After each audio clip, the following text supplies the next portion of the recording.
Again, thank you all for being here. I'm Pam Greenwalt with SAG-AFTRA, and happy to, thanks for that, my one lone yay in the back of the room. Right on, right on. Thanks, Dilip. It is my honor to introduce one of the foremost chroniclers of the Hollywood entertainment complex, Mr. Matt Bellany, who is moderating for us today. You may know Matt as a founder and editor of Puck, the digital news service, which is setting Hollywood on fire, and also former editor at The Hollywood Reporter. With that, Matt. Thank you. Thank you. Thank you. Welcome, everyone. It's odd a little bit to gesture that way, but thanks for coming today to AI Goes to Hollywood. As Pam said, I'm Matt Bellany, a founding partner of Puck, and we're going to have a great conversation today. You know, when people hear the term artificial intelligence or AI, I feel like there are usually two things that flash into their head. It's usually something scary. Oh God, what is this? Maybe a Terminator or two. Or they think intellectually, okay, what is this? Is this going to help me? Is this going to be something that can be a tool that I might be able to use in business or in life to make my life easier or help me make more money? I feel like all of it is kind of true and none of it is true. And the more I researched this subject and got into the work that some of our panelists are doing today, it really is an exciting area and something that is absolutely going to blow up over the next 2, 5, 10 years. So I want to introduce our panel and get right to it today. First on our panel is Duncan Crabtree Ireland. He's the SAG-AFTRA National Executive Director and Chief Negotiator. He's overseeing negotiations for SAG-AFTRA's commercials, music, network code, all of the rest. He is the chief deal maker at SAG-AFTRA and legal guru who is dealing with all of the very, very complicated issues that are raised by this technology. And there are so many, and we'll get into a lot of them. Next is Scott Mann. Scott is a producer director extraordinaire. I added the extraordinaire part. Spent the last 3 decades fine-tuning his storytelling abilities, working with A-list actors and working on films. He's also the CEO of Flawless, which is a company he co-founded to explore his passion for groundbreaking technology like the TrueSync system, which is software that uses AI to create perfectly lip-synced visual dubbing. I think I saw some of that on Twitter today. There was an AOC video that went around. All right. Then we have Matt Parnousis. Did I get that right? Panousis. That's what I thought, yeah. Matt is the co-founder and COO of Monsters, Aliens, Robots, Zombies, which is the best name that I've heard in a long time. Mars for short. It's a hybrid VFX studio and tech company that uses AI to deliver feature film quality VFX on television, and does it for a budget, which is so important in all of these conversations. He's worked on Emmy-nominated TV shows and programs like Netflix's Wednesday and The Umbrella Academy, along with Marvel's WandaVision and HBO's Watchmen. Next, we have Joanna Popper. Joanna has one of the great titles in all of Hollywood. She is the Chief Metaverse Officer at CAA, the talent agency. Wow, she brought her fan club too. She leads Metaverse initiatives for the agency and its clients. She joined CAA last year from HP, where she led its XR initiatives for go-to-market, overseeing the launch of award-winning VR technology. And last but not least, we have Nina Schick. Nina is a leading voice in generative AI. She wrote a groundbreaking book called Deepfakes in 2020 and now focuses on advising several AI and technology companies in this expanding space. She's contributed to Wired, MIT Tech Review, and many others, and she is here today. So I'm going to sit down with you guys, but I want to start with Nina because I want to sort of define our terms like we're in 4th grade right now. What are we talking about to you when we are talking about AI? Right. So I am specifically looking at this field called generative AI. It's a new form of artificial intelligence. It's only been in the realm of the possible for about 10 years, with the real breakthroughs only coming kind of in the last 2-3 years, maybe even the last 6 months. And the reason why generative AI is different is that it allows AI for the first time not to just label data or categorize data, but to actually create something new, something that didn't exist before. Now, the reason this is so important for Hollywood is because AI can create content in any medium, right? Now, images, text, film, 3D, and it will be used, generative AI will increasingly be used as a foundational building block for all content creation in the future. So generative AI is going to be the vehicle that powers all the content of the future, and it's happening exponentially. I'm sure that some of you in the room have heard of ChatGPT, DALL-E, Stable Diffusion, all models that have come out in the last 12 months. They respectively do image, text. Well, those are all examples of generative AI, and it's absolutely groundbreaking, and the technology is exponential. You wrote in your book, I believe, that by 2030, 30% of all content anywhere will be AI generated. Do you still believe that? So I actually wrote that 90% of video content would be generated by AI by 2030. And I don't believe that anymore because I actually think it's going to be by 2025. Really? Yeah. All right, so that gets into the stuff that Duncan is working on here, which is really how are the rights issues and how are the people behind this content, what role do they play, what rights do they have, and how, frankly, do they get paid? And give us your perspective on AI and how you see it, both from an opportunity and from a challenge perspective.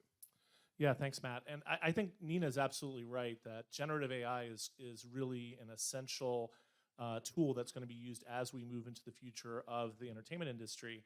But I think it's also important that people hear what that really means. And I think Nina may also speak to this. You know, when Nina says 90% of content may be generated using AI by 2025, that does not necessarily mean that that content is 100% generated by AI. And in fact, what I think we're focused on is looking at how AI can be implemented in ways that actually helps people, furthers opportunities for people, and doesn't take away opportunities from people.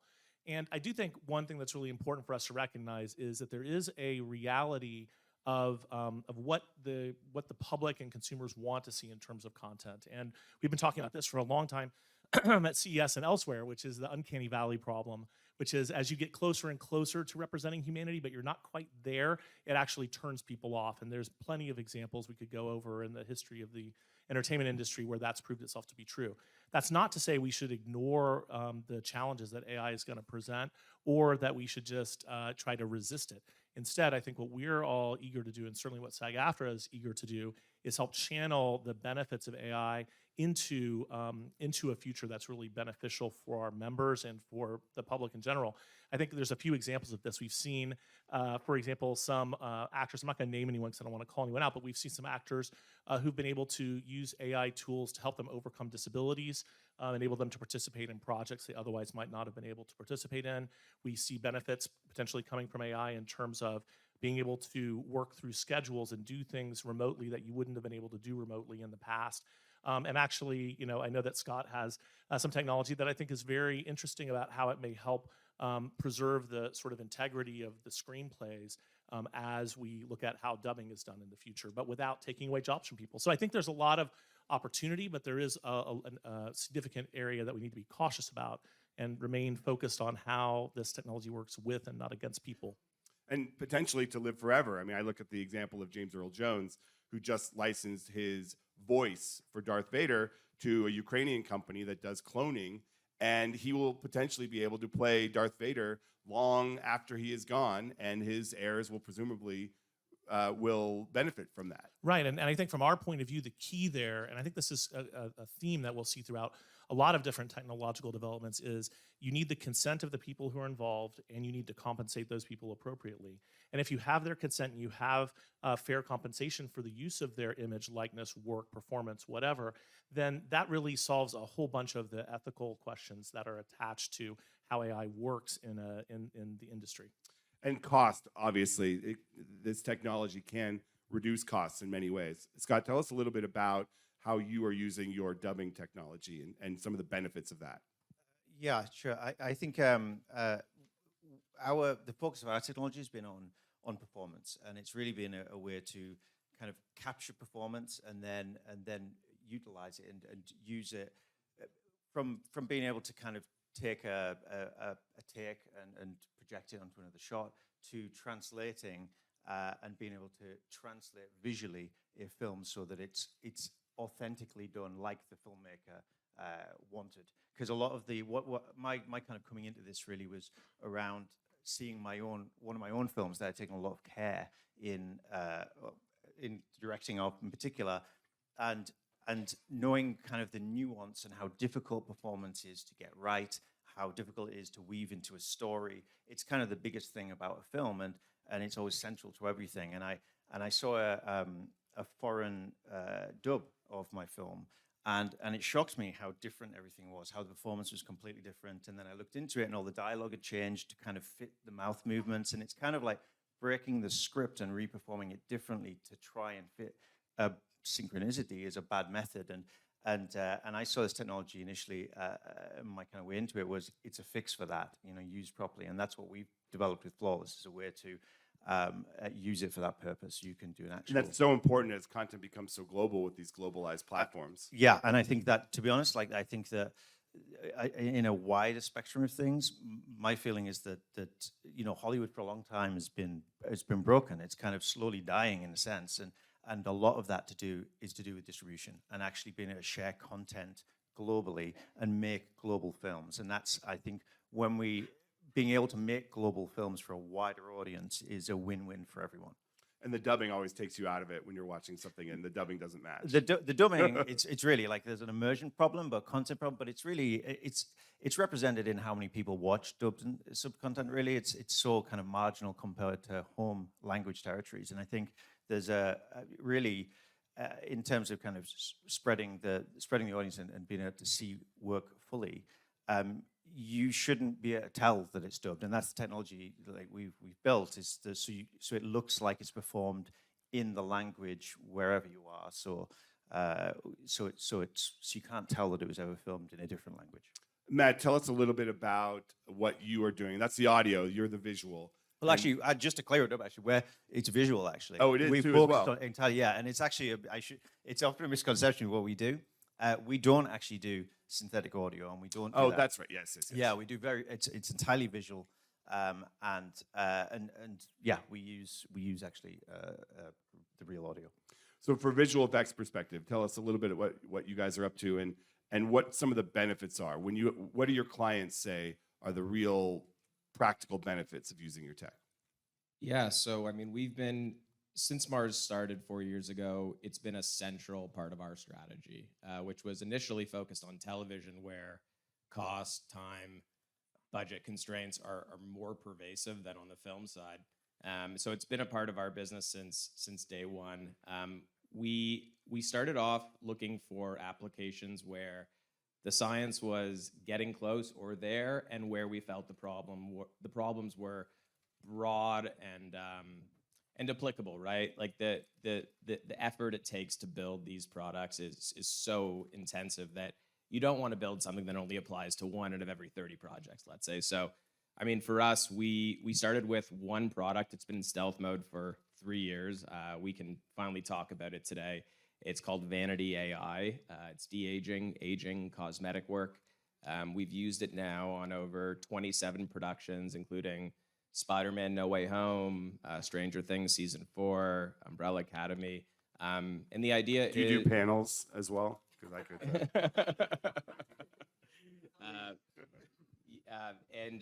And so, I mean, the benefits are obvious, right? Like, we can do the work now 300 times faster, or artists rather can do the work 300 times faster than the current state of the art. And this is what Hollywood needs. When we started looking at AI, it wasn't to look at it for the technology's sake. We started off looking at, well, what is Hollywood struggling with? And for us, this solution has been so well received by Hollywood because it does exactly what they need. It doesn't sacrifice the quality, which for Hollywood is first and foremost. You can't build AI that saves time and money but looks bad. That's a non-starter. but it's done what they need, which is that it's been able to preserve really high quality. But again, it's just we're able to do it at a fraction of the price, fraction of the cost. And the viewers expect so much more now out of television than they once did because they're watching it all on the same platform, a streamer usually, and they want the Marvel shows to look like the Marvel movies. Yeah, I mean, our view day one was we wanted to be attached to TV because we felt it was the emerging market. Now it's actually, I think, kind of shifting back towards film in a weird way. But no, in terms of the quality, I think it's pretty safe to say that you're looking at things that are relatively on par at this point between TV and film. And I think AI is one of the reasons that trend will continue and that you're going to continue to see TV that looks just as good as film. Joanna, talk a little bit about what you do for the clients at CAA, because I think it's an interesting title. And I think if you're an average actor or director or filmmaker, you don't quite know what all this stuff is, but you expect your agency to handle it for you. Yeah, absolutely. So I see my role generally is helping the agents and the clients get Metaverse ready. And so that means a lot. What does that mean? That means a lot of different things, right? So we help our core clients enter the space, whether that's helping them with their new Roblox world, like we did that with chain smokers, and one of the highest rated words, most trafficked worlds. We worked with Anthony Hopkins on his NFT drop, helping him sell it out in 7 minutes. So that's there's lots of aspects that we work on. We work with and to sign the most relevant new and up and coming clients in all of the metaverse spaces. We invest in companies in this space, and then we help build out new business lines that are going to be more and more relevant into the future. So that's what we do as a high level overview. AI is a very important component of it, and as well as various other new technologies. In terms of how we're thinking about the AI and where the industry's going, there's certain aspects of it. I would say there's four main areas that we could break it down into. So one, Hollywood has been using personalization engines for a long time already. So we've all, everyone who's part of Hollywood has benefited in one way or another from those personalization engines to help surface and discover the content that you're most interested in. So that's been happening for a long time already. We are very interested in the production tools that, similar to what that you all have been discussing. And we just, over the break, we just announced an investment in a company called Deep Voodoo, which is the South Park team, Matt and Trey's production company to create synthetic media, or often commonly known deep fakes. And so the reason that we were so excited about this company and what they're doing, they started this because they realized that they needed these tools for their own pipeline. So they were creating Sassy Justice, they were creating Kendrick Lamar's new music video. Some of you may have seen those, and needed these tools for themselves. And so what they're able to do with the face replacement technology, and some of this has been mentioned already, is help with dubbing, help with internet, help with reshoots, age adjust a character. So one of our actors now can play themselves at various ages throughout a movie, which is really interesting. Instead of sitting in makeup for 8 hours, they can create fantastical characters or create makeup as part of through the face replacement. So we're really interested in it. We're excited about it. We think that it's most important. We see that we have a fiduciary duty to both help the talent maximize all the opportunities in the future, as well as protect them. And we believe that each talent has the right to decide when and where their name and image and likeness is used, to have consent over that, and to get compensated for that, and to be free from being exploited by somebody else using their name, image, and likeness without their consent. And so, for us, we see that this is technology that's moving fast, and it's smarter for us to be working together with players who are at the forefront and at the leading edge of it. And so there's a number, Deep Voodoo is the one that we've announced so far, but there's a number of other players that we're working with and that we believe in are going to help direct the future. So that's another area. And then two other areas along the rights of the talent. We've had talent shoot whole commercials by using their digital double. So we think that the digital rights area is very interesting to us as well for the future. And then the last is thinking the metaverse is so vast, and it will definitely be built by world builders and game developers. But because of the vastness, it will often be built by game developers and world builders in collaboration with AI. So that's another area that's important to us. We'll get to the rights protection in a bit, but do you see CAA representing synthetic clients? Not We do. the companies, but we the already do. performers themselves? We represent Lil Michaela as an example, so we already do. Okay. That's an interesting one. What does SAG think about that?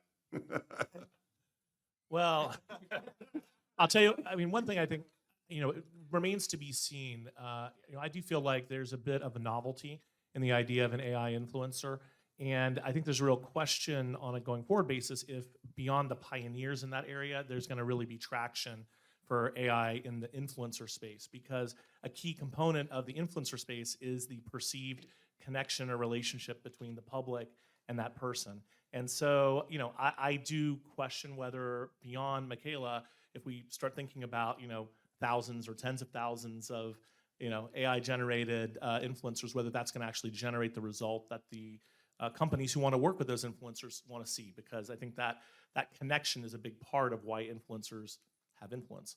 Yeah, I mean, we were talking about this earlier, but the example that I was thinking of is, yes, we use the James Earl Jones example, or any number of stars who have done deals where their likeness can live on beyond them. But what happens when we get to the place where the next Star Wars villain is a completely AI-generated voice, owned by the Walt Disney Company, and does not include the performance by a person, an actor? I think with that, I think there's an element here where there's really got to be a kind of human in part of this. Otherwise, like who writes it? You write dialogue and then it's interpreted, directed, and performed. There's a whole kind of human element to that form of expression, and that underlies a lot of it. So as much as like you can create something and create something entirely synthetic, I think it's the humanity piece actually that is always going to be under there, and I think that's what people, like Duncan said, that's what people connect to actually.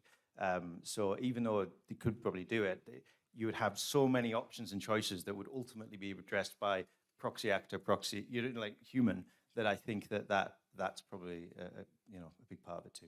I mean, would James Earl Jones's performance as Darth Vader's voice be as iconic if he hadn't brought the unique talent that he brought to it? And of Not course, to me, but right. I don't know if I would necessarily know it if the next Star Wars villain was an AI voice. Well, and I think that's the question. But I mean, obviously, there's a reason why when you look at the sort of blockbuster tentpoles that have come out of the MCU or out, wherever, or out of the Star Wars universe, there are you see different kinds of use of voice talent with animated projects and things like that than you see with those big blockbusters. But in all of those cases, you're talking about artists creating that character and that experience. And if their voice can be duplicated using AI technology, that's one thing. Can the original performance be generated using AI technology? And I think that goes back to what Nina was saying. Yeah. Do you agree with this conversation, Nina, that there is going to always need to be a human element? I think that touches on what's going to become one of the huge philosophical debates around generative AI, not only in entertainment. We're talking about its application in entertainment today, but because AI can generate now anything that is basically unique to human intelligence or creativity, you're also looking at the first time at AI generating outputs that are unique to basically white-collar jobs, so like writing a paper, writing a legal thesis. So the question that's going to become huge this year is this technology automating us or augmenting us? And there's going to be a lot of fear, and you'll see it around things like actors' rights. Oh, this is automating us. I'm a voice actor, and now I'm being replaced because you can just get an AI voice to replace me. Or I'm a writer, and I'm now going to be replaced by ChatGPT because they don't need my copywriting skills anymore. So let's be real, like some jobs will be lost, there's no doubt about it, but it will also be an immensely powerful tool to augment human creativity and intelligence.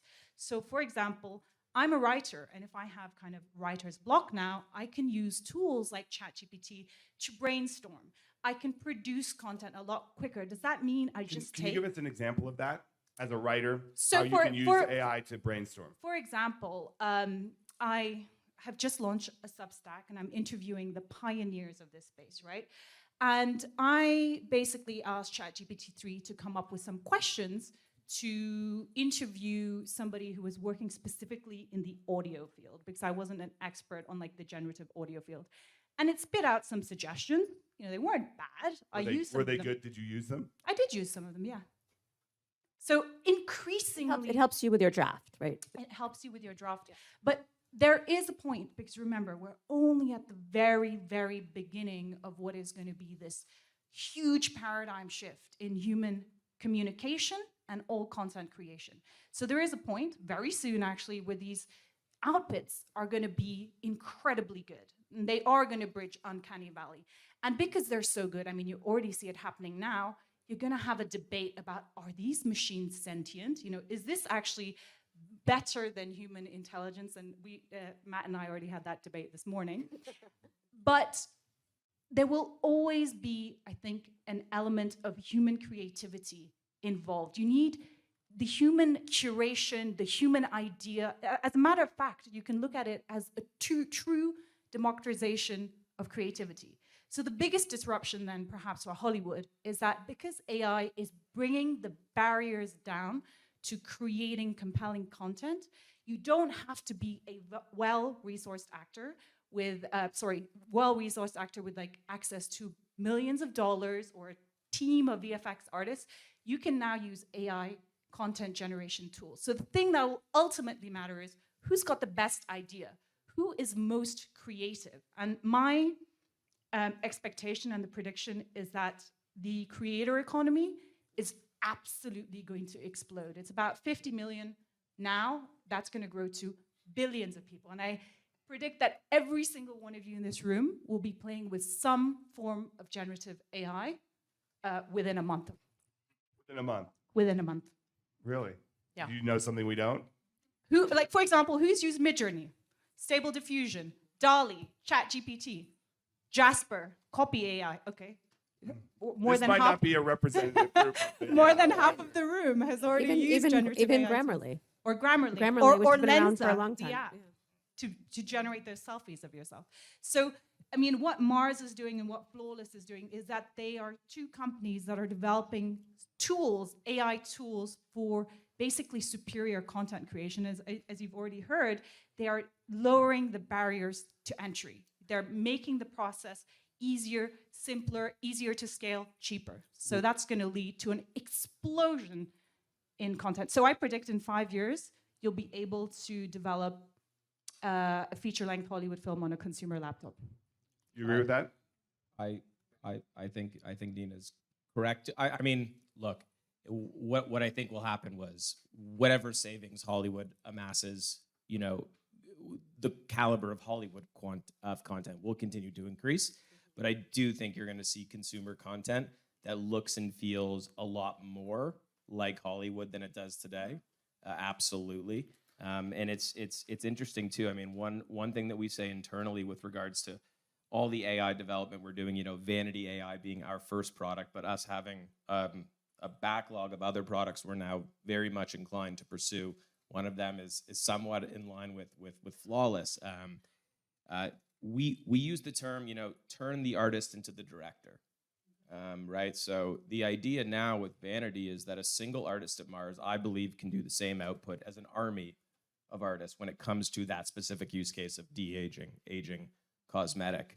And if you think about a future world where artists have all of these tools under their toolkit, right? Environment creation, asset creation, like Nina mentioned, you know, text to 3D is coming very quickly now. Text to video is on its heels. It's a very cool concept to think that you as an individual artist, whether you are a professional or whether you're an individual sitting in their room, that you can almost direct what's happening as opposed to being the individual that is executing. You're directing the AI is executing, you're becoming more high level.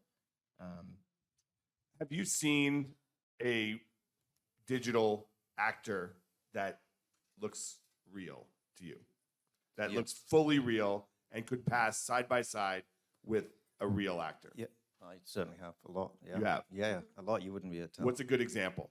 Like we did work on Fall, my last film. We had a situation where it'd been rated an R from the MPA, and it was required that it had to be delivered PG-13. And that film, basically, we would normally have gone to a reshoot situation, but it was very last minute. It was very costly to do the reshooting. So we opted for using the system, and we got the actors into the audio recording booth, recorded about 30, 35 lines, and then put them through the system. And that generated these new versions, new visual takes in the movie that you can't tell, and even the actors can't tell. Like they when they saw like my reaction from people when they see this from the acting side is it's hard to believe, because it is them, and it's very. I think on the point of like lifting different sides of the industry, I agree. There's going to be great advancement, but I think it's going to lift every side of the industry. Like my belief is that it absolutely will transform Hollywood as well, in terms of making bigger, better films, and actually like bring back that kind of middle space filmmaking of new IP. So I think it's going to lift a number of different sectors. Just from a cost perspective. Not just for, I think if you think about these things, like they're almost like a co-pilot, right? Like I think to the point is where you still need kind of the artistry to underneath it all, but you're able to do things. You can definitely bring costs down, but you can do so much more, and it empowers you to be able to tell just much better stories that you would normally been able to do. And I think and side by side with that, I believe that the distribution thing is kind of key to this. Really, is the audience thing. I can give a bunch of examples. So a lot of the work that Deep Voodoo has done on a number of different films have been incredibly compelling. There's a company called Metaphysic who actually went to the finals of America's Got Talent, and they recreated Simon and Heidi and Terry and Elvis on stage and looked phenomenal. I was in London to see the ABBA Voyage show, which was created in collaboration with ILM, and they created basically a combination of what ABBA, who are all with us and alive today, and they created performances, which was a mixture of today's ABBA stars with a younger version of them. And so it's a 3,000 person arena, full concert, and you feel like you're there at the concert with ABBA as they looked, in the 70s or 80s, and it's phenomenal. The audience is so engaged. People are wearing sequins.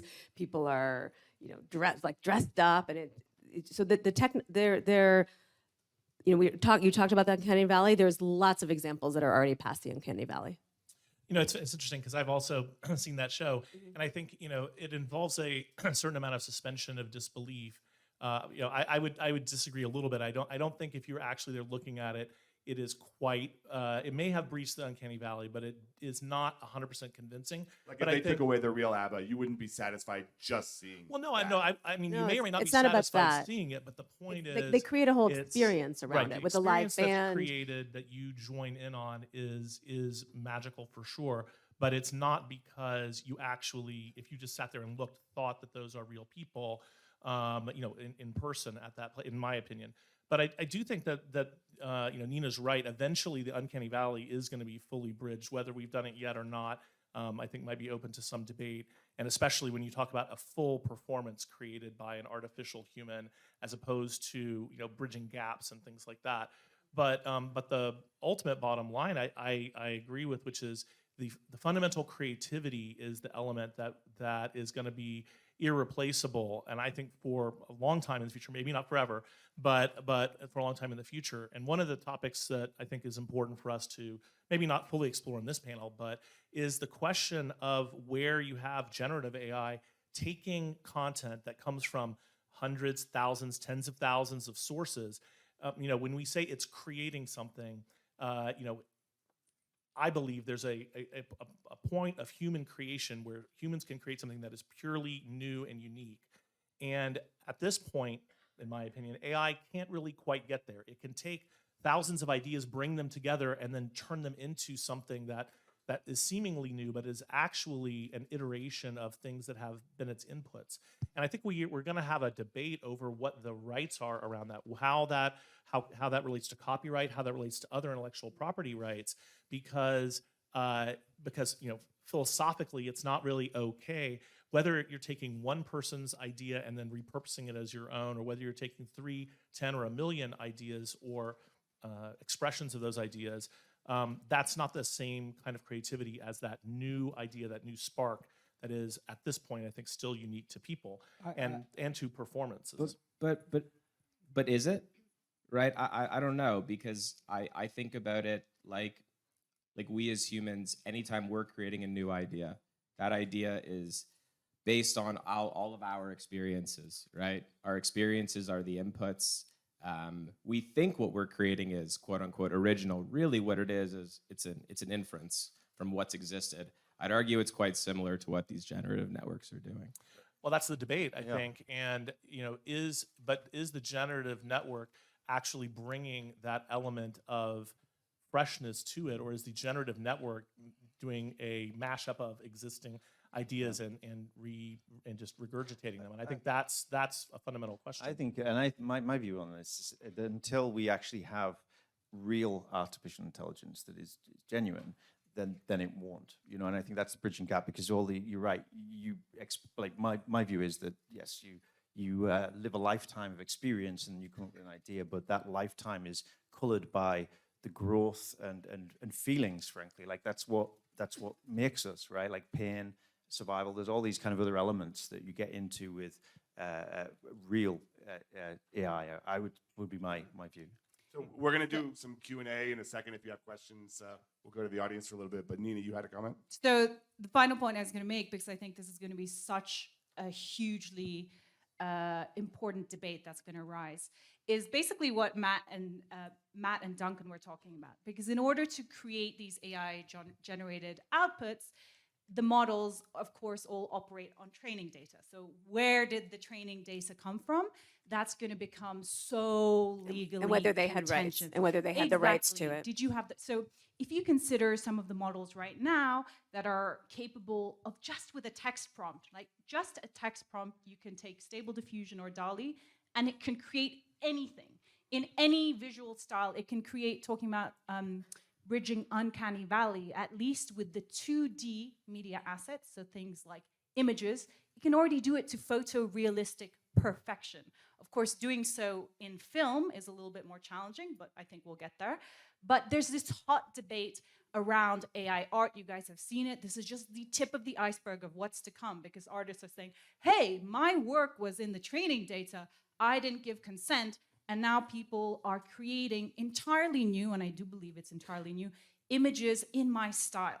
So for the first time ever, you can also generate at scale thoughts, images, movies, whatever assets you want in the style of. So if you are an artist, this is like, obviously the training data issue is going to become hugely contentious. Like, where did these models get their training data from, and was it taken with consent? I believe there will need to be some sort of agreement come to between the rights holders and the tech companies, similar to what happened with YouTube and Content Is that ID. a policy issue? Is that contractual? Is that the government? What is that? It's a bit of a combination, but I believe it's the tech companies working together with the tech companies that are at the forefront of this new area, working together with those who've been holding the rights. I mean, I think in the case of the entertainment industry, the major entertainment industry companies, there is already a framework for that, and that is contractual in nature. But as this technology democratizes, I guess is one way of putting it, it becomes more accessible and more available to companies that are not part of that ecosystem. I think that's where this is going to turn into a broader public policy issue. All right, do we have any questions out here? Right here.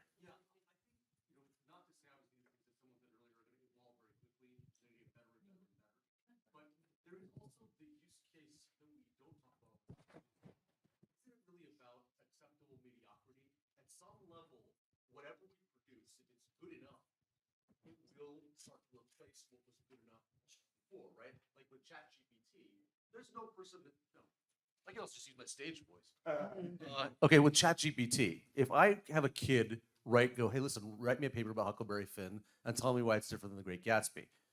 That paper will come out in 17 seconds. It will pass a 10th grade crap teacher. It might pass a crap college freshman year, right? It's bullshitese right now. But it's mediocre acceptability. It is like good enough that you'd be like, I think that kid shittily read that book, right? And that's today. Right? And that's today. What I'm saying It is that's just came today. out. What I'm saying is even today that could do that, right? At some level, I'm an actor. I would love to say my individual artistry is the finest there is in the world, but it's also part. Oh, thank you so much. Part of it is that we as artists, in the instinct, think we have this experiential knowledge we're talking about to know this is of value to you. When I feel this, you're going to feel it, right? I choose this, you feel that. The approximation of that might be enough at some point that it crosses not just the uncanny valley, but like you were saying, we looked at 1 billion Dilip Raos and DiCaprios and Humphrey Bogart, and we found out the moment where the eye twitches and the single Denzel Washington tear comes down, right? Which he and his genius did. If that can kind of be approximated in a certain way, it is, for me as the artist, interesting that it might pass. It might be just fine. But that, again, when you said the training data is training day. It's Glory. It's Titanic. It's all the movies, like that we've all seen and watched. It is confusing sometimes to be in this generation, my generation, that will perish soon enough, both literally and, well, relative to the motion of things, soon. That our work will become a kind of smudge into this, right? And it may not matter if it's actually the best. I think isn't that sort of where we're going? I think people want fresh and unique, and I think the more mediocrity there is, the more fresh and unique comes out. And I think that you as a person, and as you grow through a generation and through a life, you amass that experience and that connection with everyone around you that the previously trained models that went before have not. So it's kind of the emergence of new talent is through that. So I don't think that's going to go away, and I think in a way it might. Again, people will seek the fresh when there's a lot of mediocrity. So I think it's okay. Yeah. One other point to make to that. I don't think it's either or, because it's just a new medium. So, when photography was invented, a lot of people took mediocre photographs, but there are still photographers who are artists. But the thing that is true in the case of photography, as is going to be true with generative AI, is that it's going to lead to an explosion of new content in this new medium.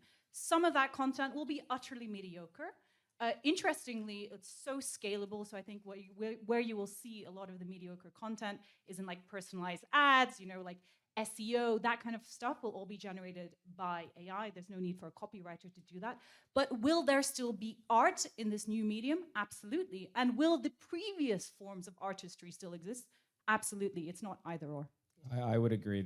I think if you look at the history of technology, anytime folks have been really, really afraid about something totally wiping them out, what ends up happening is it's more augment. I think the word augment is the right word. It more so augments them, right? Same argument for Adobe when Adobe first came out with Photoshop and everybody was freaking out.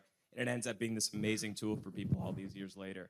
I'll give you a specific example, not even of proprietary technology like Vanity, but just even Midjourney, DALL-E. When we do concept art, we use those tools now, but we use them in a very back and forth manner, right? So it's like similar to Nina saying, like, I got writer's block. Well, sometimes the concept artists get, I don't know what the equivalent term is, some kind of block, okay? Design block, let's say, right?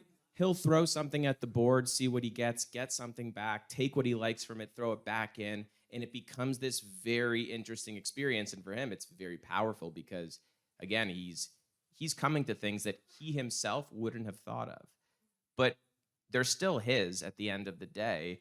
And to the point around just, is AI going to end up doing all of the acting? I mean, at the end of the day, I think what's going to happen is Hollywood's just going to do 10 times more, and then consumers are going to do 1,000 times more.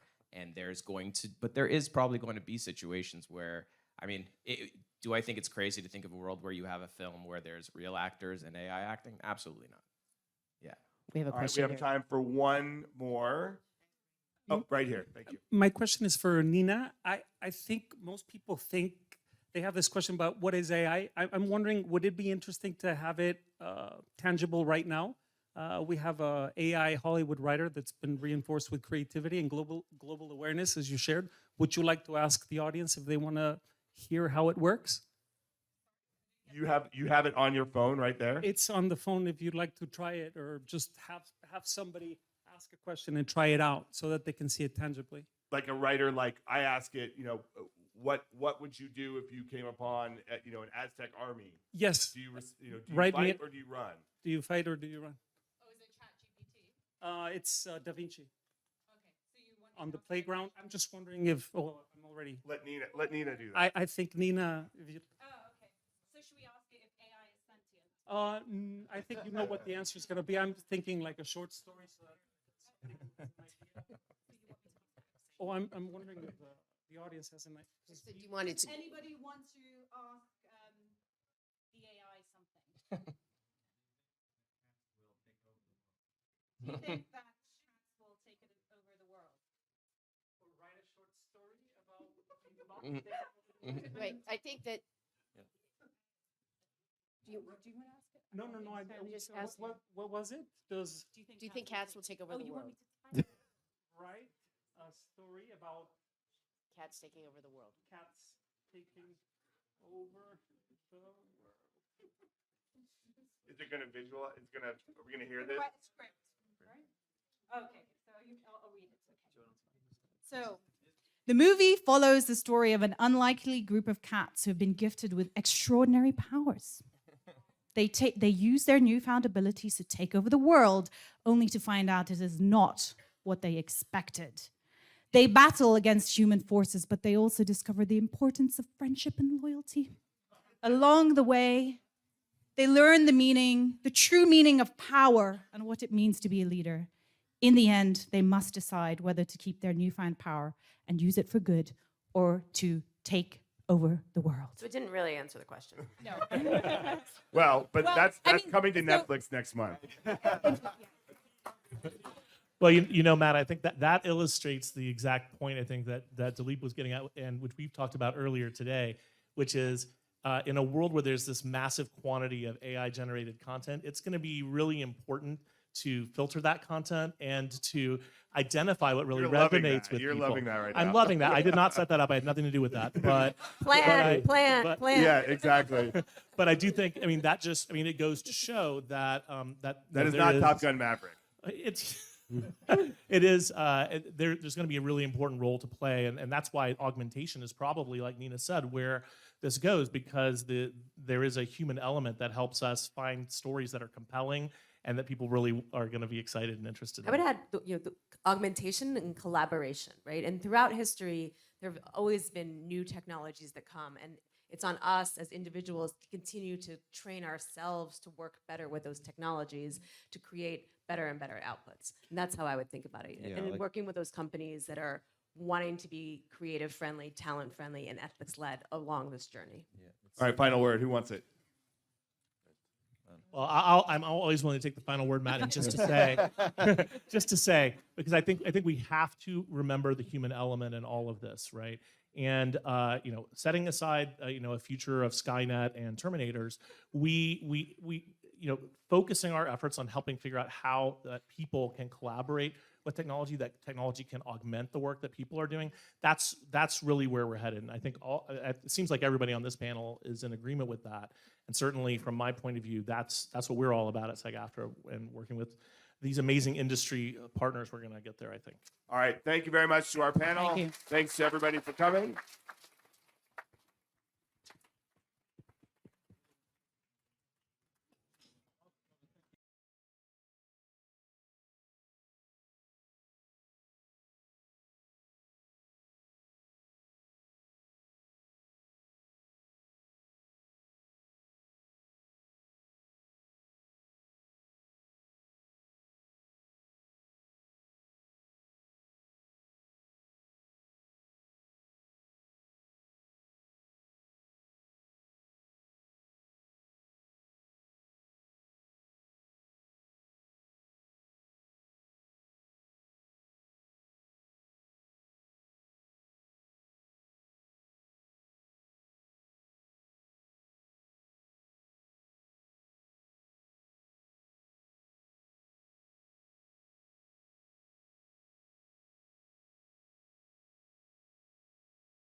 getting started. Thank you, everyone, for joining us for SAG-AFTRA's track, Future Shock, the tech and trends that are changing Hollywood. Really pleased to see you here for our second session, which is Adventures in Advertainment. I'd like to introduce your moderator, Ben Whitehair. Ben is an actor and executive vice president of SAG-AFTRA. He also works in tech and has done so since he was a teenager in Denver, near Denver, and sold his championship sheep to buy parts for a computer. True story. See him after the panel. He'll tell you more about it. Without further ado, Ben Whitehair, please come on up. Enjoy Adventures in Advertainment.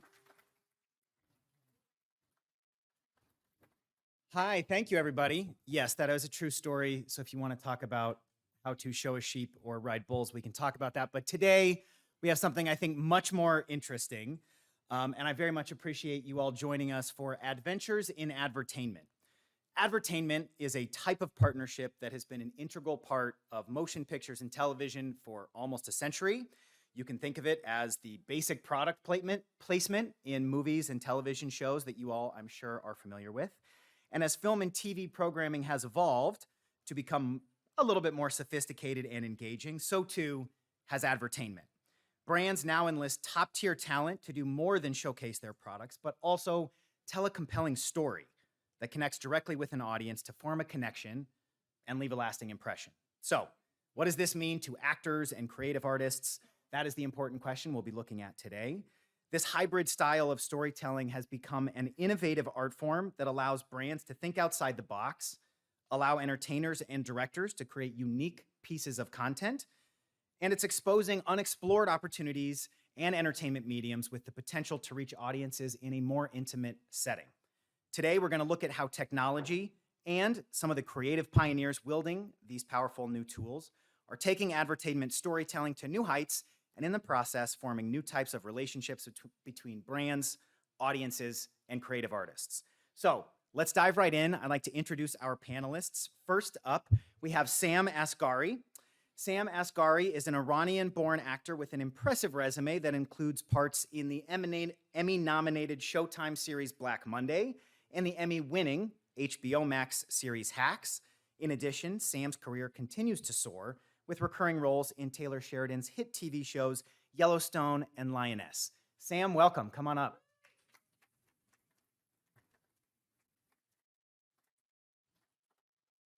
Next up, we have Paul Feig, who is an Emmy-nominated filmmaker, writer, producer, author, and founder of Feig Co. Entertainment.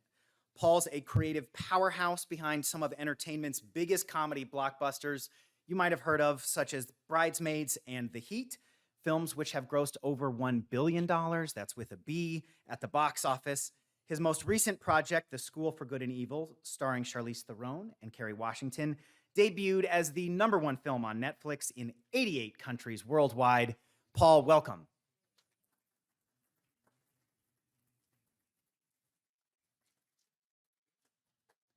Next up, we have Laura Fisher, who is co-president of Feig Co. Entertainment alongside Paul Feig, overseeing the company's features slate, including the recently produced The School for Good and Evil for Netflix. She is also the CEO of Powder Keg, Feig's voice-driven content company that champions new voices with a commitment to female and LGBTQ creators and filmmakers of colors. Wonderful, wonderful. Laura, thank you for being here. Come on up.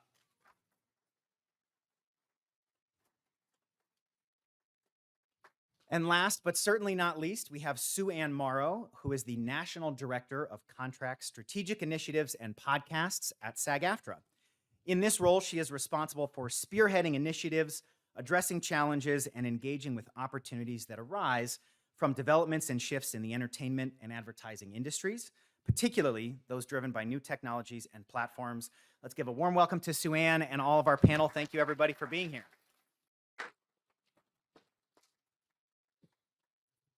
Hi, everybody. It's so nice to be here in person. Thank you so much for being here. Sue Ann, I'm going to start with you. I am curious, for context, what exactly is meant by advertainment? Some recent examples of it. What ways is the union seeing this type of work to create more opportunities for both advertisers and performers? So you sort of introed a bit of that already, Ben. Advertainment has been around forever. Advertising and entertainment, recorded entertainment have been in partnership since almost the advent of recorded entertainment. The first Academy Award winning film had product placement in it. Hershey's candies were prominently featured in that film. And in those days, performers who were in the films also promoted the products outside of their work in front of the camera, and that was a kind of early influencer content. And then there were advertisers who sponsored entire programs, the Colgate Comedy Hour, things like that. And as that fell out of favor, more and more we saw the kinds of things that we think of as traditional commercials in advertising, 30-second, 60-second spots. And these were standalone programming that were meant to tell a story, the story of the brand. And that was sort of the beat that we were all on for a couple of decades. And then technology, as usual, disrupted things. And now there's the possibility of people shifting away, particularly in linear television, from standard advertisements. And there are digital distribution platforms that don't necessarily require advertisements to get to their viewers. So there's been a need for a more kind of creative advertising, and advertisers have had to find other ways to provide content that that consumers actually want to view in order to get their brands and their brand messages into consumers' consciousness. And that's the sort of programming that we're talking about today. To me, that's what advertainment is. It's heavy on the entertainment. It's subtle and seamless in its incorporation of brands and brand messaging. And it's content that people actually want to watch, that they don't want to fast forward through. So there's more and more of this going on out there. And for performers, this is actually a great boon because it's a whole new kind of area of content that they can work in. And this content is usually longer form than standard advertisements, so it requires more shoot days, and there's more characters in this work as well, so there can be more actual jobs employing performers in this kind of content. And it's not really a replacement for the standard 30 and 60-second commercials that we've all become accustomed to. It's an add-on. It's a boon to the industry, I think, in every way, and it gives advertisers the chance to spend quality time, long quality time with consumers in a way that makes consumers want to see their products and want to see that content rather than trying to get away from it. Thank you. I love that. I think one of the reasons why SAG-AFTRA has had a presence at CES for 2 decades is that we're always looking at the future of technology and where it's going. And Paul and Laura, I'm curious, as we talk about expanding the type of stories that are being told, I'm curious to hear more about what inspired you to develop Powder Keg as a place to elevate women, the LGBTQ community, BIPOC filmmakers.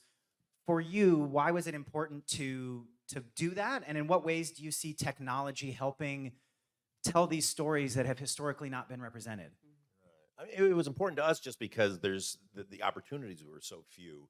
And we, for years, have been like, people want to be mentored. And it's like mentoring is fine, but mentoring does not create any opportunity. And so when Laura and I talked, it really started as a possible website. Yeah. And then we realized, no, we need to give opportunity. And so this allowed us to create opportunity for new filmmakers. Yeah, we're very much about doing. And so we want to be able to show people's actual ability to direct, ability to write, ability to act, and be able to launch that. Technology's been a huge supporter because it is disruptive and there is new opportunity for that. We always bring a premium level of quality to our work, which is what makes brands feel safe in taking a bet on somebody new and younger.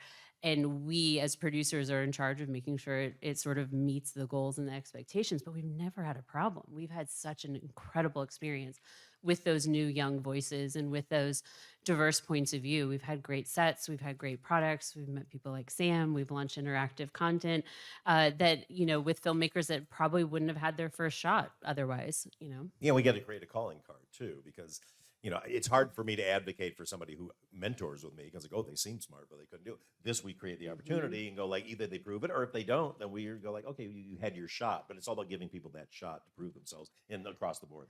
And selfishly, we have a great pool of talent creators that we work with now, that we staff on the projects that we have next and that are working in Paul and I's next movies and that we found first. And it's just an incredible ecosystem that we've been able to build in large part because of sponsors like Verizon, like Google, like people who have come on board and supported our early work. I love that. Yeah, and getting tapped into the historically untapped talent pool that is there looking for those opportunities. Yeah. Talk to us a little bit about Mr. Right and talking about, like you say, the doing, like it's great in theory, like you have a very practical example of what we're talking about. So I'm curious to hear a little bit more about its inception. Yeah. Where did this idea come from? When did you start incorporating AR? How did Verizon get involved? Like, this is a very tangible example of this. So I'm curious to hear more. Yeah, so Mr. Right was actually an idea that Diana Snyder, who's the writer, director, creator of this interactive experience, had brought to us. We had it at Echo. We had a 3-slate program at Echo. When the pandemic hit, Echo kind of changed their priorities and weren't able to make that series, but we loved it. We loved her, and we thought there was a real promise in it. So I had worked with Aaron McPherson at Yahoo, who's now running Verizon. Paul and I had worked together there. My roots are in digital, and so I love an interactive and a groundbreaking sort of opportunity. They had some brand money to showcase 5G, and we thought, well, what's better than, okay, how do you showcase 5G? You have to be out of your house, first of all. Okay, like if you're on Wi-Fi, it's not working. And my kids are really obsessed with Pokemon Go, and they had me chasing every bridge and library in Glendale to try to figure out like how to capture these little beasts. And I was like, ooh, this is kind of fun. Like, what if an app was sort of interactive for like I pitched it as like Pokemon Go for women who were interested in dating apps. Selfish. Put my spin on it. I gotta catch them all. Hey, Kevin, how are you? Good to see you. And so we had a little bit of fun with it. Basically, we took her idea, which was, could you make the perfect guy if you had the opportunity? That was the idea of Mr. Right and an interactive storytelling platform, and we put it out in the world. And so you're on the go playing this app, making choices for a main character who is trying to put a personality into the most gorgeous, beautiful robot. And what you do determines his personality. And will you really be happy with your result? And will you replay it? There's 25 different options for the ending. So we wanted to just sort of have fun with it and showcase the product. But I have to say, Verizon's been so creatively supportive. And the branding, to your point, was very light. It was very supported by the network. It was very supported by the actual thing they wanted to sell. And it didn't force anything else but entertainment in the viewer's eyes. Yeah, because what I find jarring is product placement now, and we deal with it in our movies all the time. It's just something about, and a star picks up a thing and holds the label forward. It's just it knocks you out of the film. And what I really like about this is it's just so like Laura said, it's all part and parcel. Yeah, I mean, we're very much in the attention economy, and how do you actually engage with people in a different way? I love the idea of the original influencers back in the day, before these different technological mediums to do that. Sam, I'm curious for you as a performer, like, of course, how did you hear about this project? But I'm curious, especially, how is it different? You're even just the mechanism of 25 different endings, and I'm curious how that was for you, and what your favorite elements of working on the project were. So I heard about this project. This guy calls me and says, "It's either you do it or we're gonna come kick your butt." So I think you made the right decision. So I was like, okay, I don't want to mess with these guns. So I end up doing. No, I'm kidding. You know what? The project was super interesting. We talk about how it was interactive, how it was like Pokemon Go. But as an actor, I got to experience some sort of a workshop as we were shooting this thing as 7 different characters. So that was the coolest part about it. And that's what I really took out of it, was that, I was able to play 7 different dudes with different personalities as a robot. And as a perfect man, which is basically, I'm not the most perfect guy in the world, but I'm playing a perfect man. So it was really interesting, but the fact that I think Verizon, this was the first romantic comedy that was also interactive.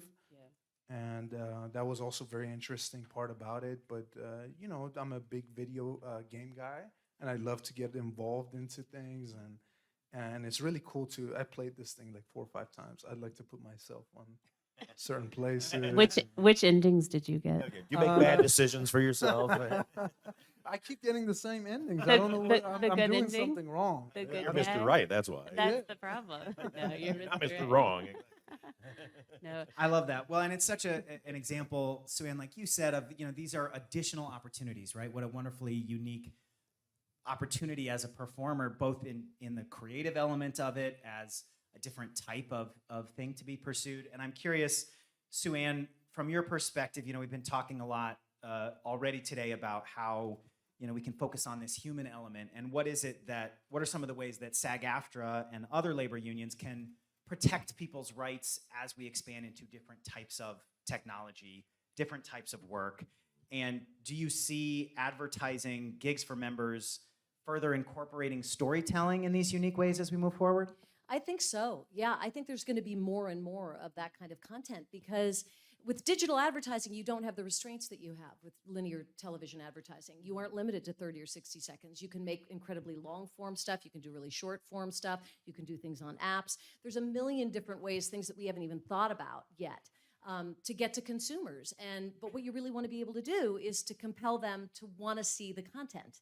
And I think that's what's going to happen more and more. I can't imagine that there won't be more compelling storytelling accompanying the branded partnerships that we're seeing out there.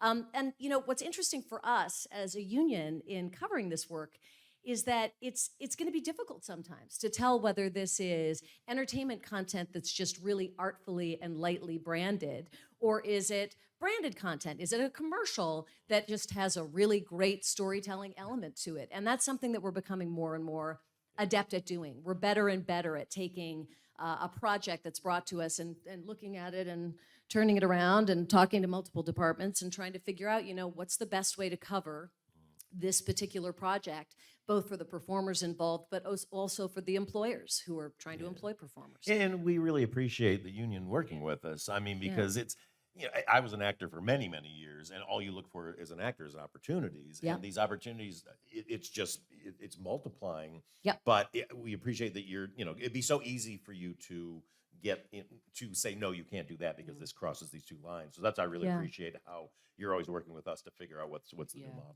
Yeah, we've become really fast and nimble and a union of yes. I say that our answer is always yes first, and then we figure out how to do it after that. But it's an exciting time for sure. Well, I think that's really important because to me, one of the things that I love about CES and being here is seeing, all the ways that technology can empower us to tell stories in different ways, and the mediums and all of that changes. And I'm struck by that balance between how do we make sure that people are protected and being able to take advantage of these opportunities, because this is a perfect example of what an amazing opportunity and a fun way to engage with audiences, and it's a win-win for the companies and the brands and the performers and the producers. Paul and Laura, I'm curious, you work on all kinds of different types of projects, from big blockbuster hits to this type of thing. Where do you see all of this headed? Is something going to supplant something else? Is it just more? I think it's just growing the whole garden, basically, because look, I mean, there's a place for everything. Movies are great and TV shows are great because you go I just want to sit down and have somebody else in charge. But what I like about this is you go into it very specifically knowing I'm going to be in control. If you went to a movie and you didn't know you were going to have to pick the next scene, I think you'd be like, wait, what? I got to work? But this is nice because it's you get to interact and have that fun, but you go into it with a different mindset. And so I just think all this does is expand all the opportunities for storytellers, for creators, for actors. And that's all we want. I mean, we just, gone are the days of there was only 3 TV networks and you only get so many shows. I mean, streaming all this and now putting this on top of it, it's a really exciting time if you're a creator at all. I couldn't agree more. I mean, I think that the creators are so innovative that they're pushing the technology and the technology's pushing them. And it's been really cool to see, we shot our first entirely vertical show for Snapchat that was scripted. And to see a filmmaker take that and make it really cool is something that I think will translate into film eventually. And I think that the audiences are so savvy these days. We're all a savvy audience. When you think about what you do and don't want to watch, you have to be innovating. And I think the next generation of filmmakers really get that. And it's starting in digital, and it's starting with tech, and it's starting with these kind of inventive opportunities, but it's going to be everywhere, everything all at once, next. Yeah. It's the Daniels, it's whoever's next is coming up through these mediums. Yeah. And I think it's really exciting. It is, and it's really it's exciting for anybody out here who's a creator, anything. We rely on those ideas coming to us because there's nothing more fun than find a new technology. But half the time we're like, what do we do with it? And so with this one, it's just oh, that's a great idea to take it and not make it just a pick your own adventure, but to make it like a romantic comedy was really appealing to us, and it's new. And so, I mean, the sky's the limit. So anybody out there, keep coming up with new ideas. Verizon really felt like Chris, who is at Verizon, I'm not sure if she's listening to the panel, but she and I were on the new media board for the Emmys for a long time, and you review all the interactive submissions and all those things. And we had really bonded over how cool the Oxygen app was when it used AR for the first time, like 10 years ago. And you could sort of like see a crime scene in your room. And it was just like, she had worked on it. And I was like, oh, I love that app. But like, why hasn't that been used for comedy? There's no reason that AR hasn't been used for comedy. And I think everybody connected with that opportunity. It doesn't have to be so dramatic and serious. You can put a picture of Mr. Right anywhere you want and send it around through our app, which is such a cool use for AR. And we've spent a lot of time experimenting. I mean, when the Oculus came out, when we did Other Space for Yahoo Screen, we did a promo for it on an Oculus, which we wrote so that you would be in 360. But I only bring that up to say it's really fun to try to figure out how to use this new technology in ways that can showcase it. It doesn't always work, but you find what works and what doesn't, and then it can expand, and we kind of build off of that. Yeah. Sam, I'm curious for you, did working on this project shift your view of technology or AR in any way? Like, what advice do you have for other storytellers, creatives, actors, as this technology starts to take more hold? Absolutely, man. I think as a human, not just an actor, you have to evolve. And I love the fact that SAG is doing that. I love the fact that big producers and big production companies are doing that. And as an actor, you only have to evolve. And the great thing about this is that everybody's becoming savvy. The audience are, from a different generation. And they want to be involved into, kind of continuing the story and being able to be involved in it. So I'm gonna guess in the next 10 or 15 years we're gonna see everything being interactive. And Paul kind of promised me a spinoff of Mr. Right. Mr. Wrong? Mr. Right, but an action star. Oh yeah. So You heard it here first. He promised me that. So I'm There we gonna keep go. on to See, that promise. exactly. He's capable of it, so we'll see. We're very excited about this new project that I just heard about. Do we need to get a paper now so we can have to sign it right here? No. But I want SAG to protect Universal me if bought it. Verizon starts making robots. That look like you. So The OG robot right up here. Verizon It's robot. exactly- if you find me in the public doing something wrong, it's not me. It's an AR. The perfect alibi. Well, to that point, Sue-Ann, do you have any thoughts on how people can think about, I love seeing the opportunity and the creativity here. How can performers, creatives, or even producers think about protecting their own likeness, their intellectual property? Like, what are some ways that we should be thinking about these things as technology emerges? Well, I think that the biggest point I'd make is come to us at the front end. Whether you're a performer or an influencer or a producer, come to us at the front end, and we'll figure out the best way for you to cover the work so that it doesn't feel like it's restrictive if you're the producer, and it doesn't feel like it's not protective enough if you're the performer. But that's the first thing I always say, is that there's always a way to cover the work.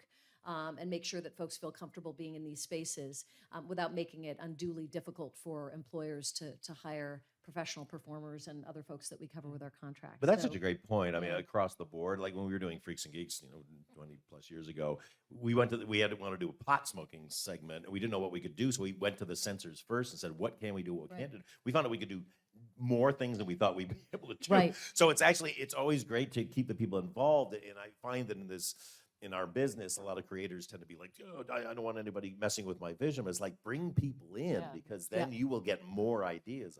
That's right. And things are constantly changing too. What's available to you as a producer or as a performer is constantly changing internally at SAG-AFTRA and just in the world of entertainment. And I think collaborations are going to be, I think collaboration in the industry right now is just enormous, and it's just going to continue to grow. And I could imagine a world where there will be more influencers who are brought into more scripted content entertainment that is created around them. And it will be in addition to the content that they're making themselves that we're more used to influencers doing, because they already have that ready-made audience that wants to see them in more content. So those folks that have the ability to do scripted entertainment as well, I could see that happening as well. Yeah. Well, I love it. I think, entertainment provides a really good example of, for many, many decades, everybody working together, right? producers, companies, brands, performers, like, hey, let's all have a seat at the table. We can find ways to have a win-win. And that when we work together, it's great for everybody. And I love that this project is such a perfect example of that. Well, when you work together, you find a way to not make it gross.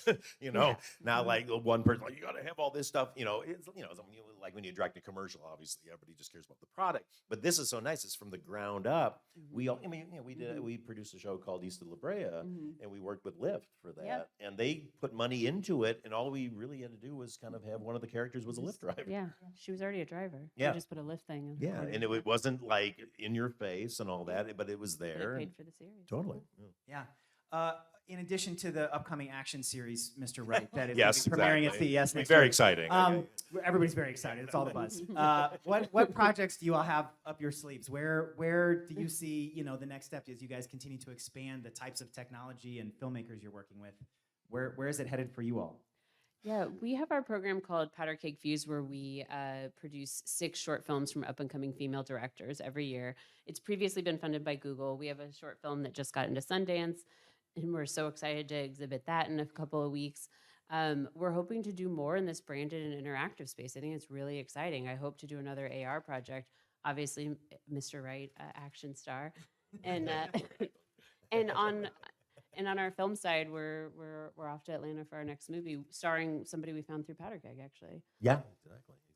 Yeah, so we haven't announced it yet, so we can't say what it is, but you'll know soon. Okay, great. We're going to open it up for Q&A in just a minute. Before we go to that, Sue-Ann, I'm curious, you mentioned kind of where Advertainment started a long time ago. You know, we see a great example of where we are now.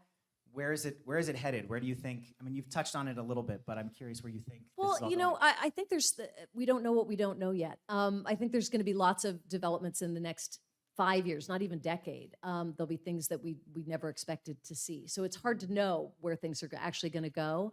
But I do think there is going to be more. There was kind of the promise of more serialized content that would be branded a few years back. I think we're going to see a resurgence of that potentially. More short form stuff where you'll be tuning in to see it more than once to see what happens in the second and third and fourth episodes of this branded series. But I'm also obsessed with, you know, because of podcasts, I'm also obsessed with the audio only world. And I think we're going to see a lot of branded content in that world that's interactive and super interesting. The explosion of scripted dramatic podcasts has been really interesting to me and surprising. I didn't think that it would be the enormous success that it's been, and it's growing every day. And I can see that being a part of the story over there too, that there'll be more interactivity and more advertainment sort of in that world, in the audio only world. You can just walk around the show floors here every year and see all the different ways that audio only is making its way into your kitchen. The your living resurgence of room. audio is really awesome and interesting. Yeah. Yeah, I mean, because there's so many things we have to double task at. I mean, you know, your car is the new theater stage, really.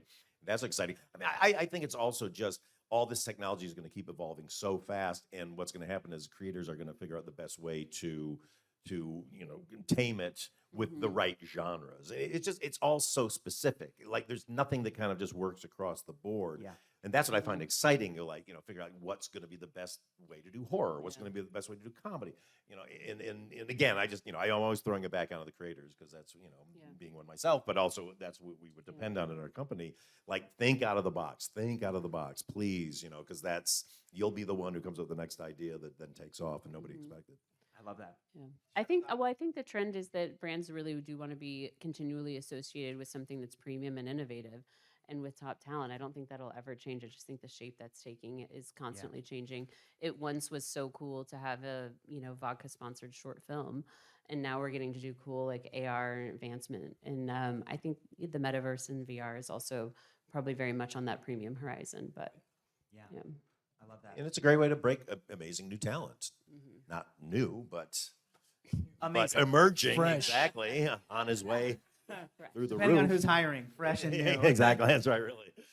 I love it. But let's see audience questions. Let's start here. Paul. Thank you. Quick question. With these long formats of Advertainment, do you see brands ready to come back for more and produce new seasons or other shows, or is it more like a one-off? They try because it's innovative, but then they're like, yeah, we're not too sure about the ROI, so we'll just cautious? I've seen a variety of it. I think it varies very brand specific. There are brands that have continually supported up and coming voices and new filmmakers and diverse filmmakers. And I hope that that never changes, because that is long overdue and should stay forever. But I also think there's been other brands that are, yes, like an initiative like 5G was new. I don't know that you need to keep going back to that promotion well in that same way. So I think we like to keep a canvas on all of the different companies, because there's so many different opportunities depending on who it is and what that tech company is looking for. But we also keep a stable of ideas, like Paul was saying, so that we can plug in to those initiatives as they come. I think that being able to see an idea in a new format is a really important skill as a producer. So we have 30 ideas that we could bring into any meeting and sort of reimagine it depending on what the tech is and what the ability is for that company. And there's a lot of companies that don't realize they want to get into this. And so if you're really outgoing to go and take stuff to them, to develop stuff directly for them, you might get doors slammed in your face, but you might find the few that actually haven't thought about it. Yeah. I think that's really exciting. Yeah. Let's come here. Thank you so much for everything that you all have talked about. This is mind-blowing for me. I do a lot of branded content in the cybersecurity and tech space. The only thing is we've been playing with product placement type stuff, but with software, it's very different than a physical product. Do you have any advice for how you would leverage something like that, like a software application or anything like that? I think it's all about extrapolating the brand values for that software, whatever those 3 key words are, and then finding that value in a story. I mean, that's always my most direct line. It's not about the product. It's not even about how you showcase it. It's, can you make a compelling story with those same values and then connect that to the audience? The audience is so savvy these days, they'll get it. If you're talking about safety, you're talking about security, you're talking about reliability, there's stories to be told in that space that are really compelling and interesting, sponsored by, brought to you by, whatever, you know? And then you're not hitting them over the head with the brand, with The action star, Mr. Right. Yeah, that's right. Security. He's a security guy. See what happened? This was a brainstorm. He's a If you- software if- genius. If you don't have Mr. Right to keep you safe, then you need this software. Who's writing Yeah, this yeah, yeah. down right now? He's never wrong. That's I'm the already tagline. writing this book. Mr. Right. Sam's He's got never it here wrong. for Then I'll me. come to you. Thank you very much indeed. My name is Armand. I'm creating digital humans. Quick question. Have you considered of creating a digital twin of Sam so that in the incoming season 2, he's not replacing Sam, but he's augmenting the content? You were at the first panel, weren't you? I was going to say, I like how you slid that in. I'm creating digital humans. Moving Sam's on. like, what are my hang on. rights? Jokes aside, voice cloning Sam's voice, putting a natural language understanding behind that, and voice conversation engine, and letting this clone lead its own life in a parallel universe, supporting the content, supporting the brands. That's question number 1. Have you thought about that? Second one. Just blew my mind with that first question. It's actually, this is what we do, by the way. The second one, have you ever thought of letting the product speak on its own behalf, like a human? It's a new way of product placement. This is also that can be done. Putting a voice AI engine behind that and writing the right script and making it human-like. Have you thought about that? Wow. Thank you. How much money do you have? How do we do that? And will that eventually murder all of us? Well, I do think that's, we talked about this in the previous panel, and we were actually having a conversation about it for an upcoming SAG-AFTRA podcast episode, that line between where is it, as Nina said in the last panel, augmenting versus, automating, replacing, and how do we find those intersections? And I think that is really interesting, is like, where does the technology intersect? Where does it replace? Well, I'm a fan of the storyteller deciding, and even when it's an interactive thing, there's still a brain behind it who's made these decisions, who's taken out 100 different bad decisions or ones that didn't work as well. So I guess I'm always, as a storyteller, I'm always going to be on the side of that, because I always worry about things just kind of running rampant. In this specific experience too, we did have a traditional rom-com setup. We took my best friend's wedding and said, you're fixated on this person. It's not actually the right person for you. The love of your life is right in front of you. And if you play the app, if you play Mr. Right, one of the best outcomes you can get is to realize that your best friend is actually who you're in love with, not the ex-boyfriend you're chasing or the robot that you've been spending all this time with. So there is a guiding hand to the narrative. There are all these divergent paths, and there's always ways that it could go wrong. There's foils, traditional story structure stuff. But millions of best friends just sent Right. this app to their friends. exactly, that's what we were hoping for. But we do really believe that there's a burden of storytelling that should be on us, not on the audience. And we've watched a lot of interactive programming over the last couple of years and felt sometimes that burden was a little bit too heavy on the audience, and it can be kind of a bummer to play something where you feel like you really might kill that character that you didn't, and you don't want to feel responsible for that in an entertainment experience.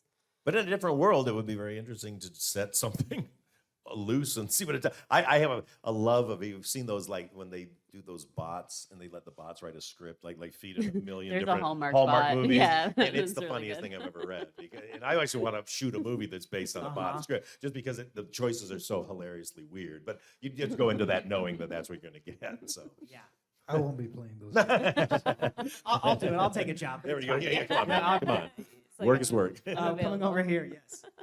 Hi, I'm Trisha from Launch Encore 360. Paul and Laura, I have a question about when you pitch to brands, right? What's the makeup of your pitch? Is it storytelling, 50% storytelling and 50% attribution and ROI? Or are you able to sell them on the...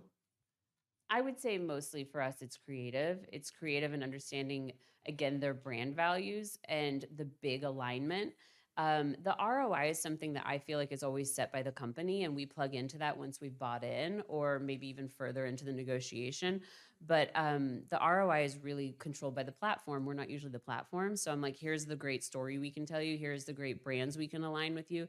And here's all of the other stuff we bring to the table as producers. I think when you get just a little bit outside of entertainment, even into corporate, what a producer is very weird, and it's very black box, and it doesn't make a ton of sense. So we always really are clear about what our jobs are and what our responsibilities are and what the creative is we bring to the table. And hopefully then that gets us in business, and we talk about things like technicalities and ROIs and scope and all of that. I think one of the things I'm hearing repeatedly from everybody is just that the creative and the storytelling is at the center of so much of this. And I think, you know, when we're surrounded by the newest technology on the planet, I think it's easy, as a tech nerd myself, to get seduced by that. And what I appreciate everybody saying is there still is a story, there's a creative element, there's the intersection, like at some end of a screen, there is a real human being. And what is the experience that they are having, regardless of how much technology or AI is coming at them? What's the key to storytelling? I mean, you know, if you come up with a story first and then plug characters into it, it's never as successful as coming up with characters first and then figuring what story will serve them the best. And I feel that's the same with this technology. Absolutely. Yeah, I love that. Did you have a thought, Suzanne, or no? The only thing I was going to say, just in reference to your question, is that there are certainly circumstances where I think that a project like this could be augmented by AI technology, and on social media, Mr. Wright's voice could be used, and it could be his voice, and he could have an interactive relationship with people who reach out to him on social media, and all of that kind of stuff. And that's very much on our radar, and we've crafted contracts to cover that kind of work, and we are sort of aware of that digital double world, and that it's coming for performers, and that it is going to be a part of the story as we move forward. Sorry?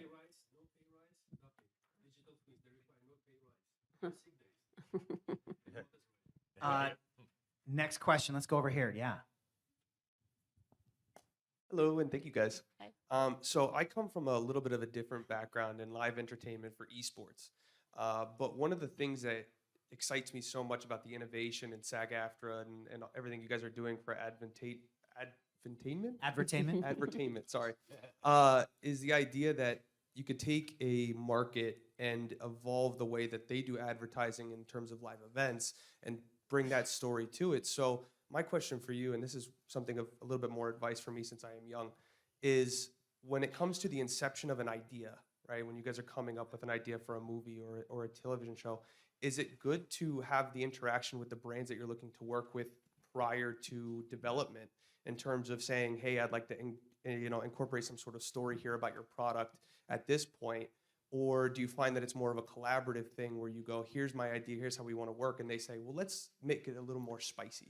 I mean, I think it's always story first. So I think you got to get that right. And sometimes they'll come in with And sometimes it won't be a bad idea, but is that they're going to have different pressures they want out of something. I think if you go in with a story that you know is set, and then you're willing to kind of let things come into it, like we did with the lift, Yeah. in East of La Brea. But you want to be in charge of the story first and foremost, because that's really all anybody cares about at the end of the day. I mean, you can put all this special effects, all this cool stuff. People love close-ups. They love people's faces. They want to know, the emotion of it. So I would build that first and then bring them in. But then I think it's smart to then bring them in. Yeah. When I was at ABC, we had the opportunity to do something live for the Oscars, which had never been done on ABC.com. And it started from John Lasseter coming to my boss and saying, what if you could make people feel like they were on the red carpet at the Oscars? And for me, everything has always started with a question or a story. So now we're trying to sell somebody a story of being on the red carpet. Okay, well, that's suddenly 17 cameras, 5 different live vendors, AEG Live's involved. Okay, 360 cameras, sure, that seems like it sells it. Let's put that at the end over here and see. So for me, that was not even a narrative, but it was a story that we started with. And how do we serve that? Sam, I'm curious for you as a creative and a creator, like both in terms of like Mr. Right and a unique kind of project, but in general, have you found that like technology or whether or not you're interacting with a brand, like has that impacted your work as a performer, or is it still kind of the same for you? Absolutely, man. I think at the end of the day, there is the ABC, which is the basics, which technology is going to be able to change that. But at the same time, technology is something that makes things easier and harder at the same time. So we're here talking about all these amazing things technology brings, but also for some reason, sometimes it makes it a little bit more difficult.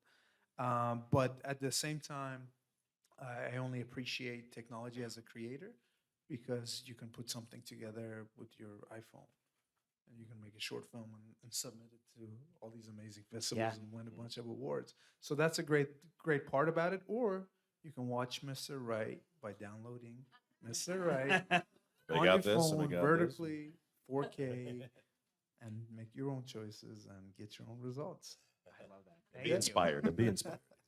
Time for I think one more. Hi, thank you so much. So my question's actually pretty connected to the question that you just heard. So when you build out the story and you have a good idea of the type of product that you want to integrate in, what is your process for deciding which specific brand or advertiser you want to reach out to partner with? I just go where the money is. Yeah, exactly. But Vin's right. So we work with a number of different agents and agencies to at the top of the year say who's got brand dollars, honestly, because like I said, we develop a slate, so we always have a slate of projects that could be retrofitted or sort of customized, but we always start with where the money is because it's really, really an uphill battle, not worth your time to try to find somebody who's not willing to spend money. Well, but our second powder keg fuse is a good example of actually the horse coming for the cart. Yes, we built it and they came. Yeah, because we knew they wanted us. They wanted something to do with each thing could be about use Google Assist, right? It was Google Voice. So I had a phone call from UTA and they had a little bit of extra brand dollars from Google that year, and they had Issa Rae as a voice, and they thought, well, is there any way to use Google Voice or use Issa's voice in any sort of content? We were like, well, actually, we have this program. We've already done 5 of them. They're incredible, and they made all these festivals. And they were like, oh, could you just integrate our product? And it was like, absolutely, yes. But again, it was like matching money with idea. So always come ready with ideas, but only go to the people that already have money and are ready to write the check. The other takeaway that I would just add that I think has come up from each of you is just like the volume of ideas, right? Yeah. And whether that's of course from you all, but also the collective of people that you're working with, and that the more that you're creating. And I think that's what I've heard a lot of people say, some of the best uses of this technology is how can we use it as creatives to continue to engender more and more ideas and stories and characters, because the more of that, the more likely you are to find a good pairing. Yeah. Storytelling ideas are always going to drive everything, because everybody can do, a lot of people can do technology. Not that many people are great storytellers. Yeah. And so that's always you will never go poor if you have great ideas. Yeah, keep your half-baked ideas. You never know where they'll find their roots and their opportunity. We have a graveyard that I'm constantly shocked when something comes back around and is ready to be sold. in a new way that I never would have imagined. Yeah, ideas kind of come in and out of fashion. So, Yeah. yeah, you're right. Any other final thoughts? Storytelling, ideas, creatives. Be humans. creative. Be creative. Tell stories that people don't tell. Draw from your own personal experiences because what you've gone through is unique to you and nobody else. Always go from that, even if you want to tell it in a bigger way. You know, still, it's that personal story that happened to you, those characters you know, those interactions, those relationships right. you have. That is what makes your idea unique. And then you can present it if you want to do it as a big sci-fi epic. You can do it that way. If you want to do it as a tiny little romantic comedy, but that's what's going to make you stand apart from everybody else. That's the love that. master class. Well, thank you all so much for being here. Let's give a warm round of applause. Very much appreciated. Thank you, everybody.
Good afternoon. Thank you all for joining us for the third and final session in our CES track, Future Shock, the Tech and Trends Changing Entertainment.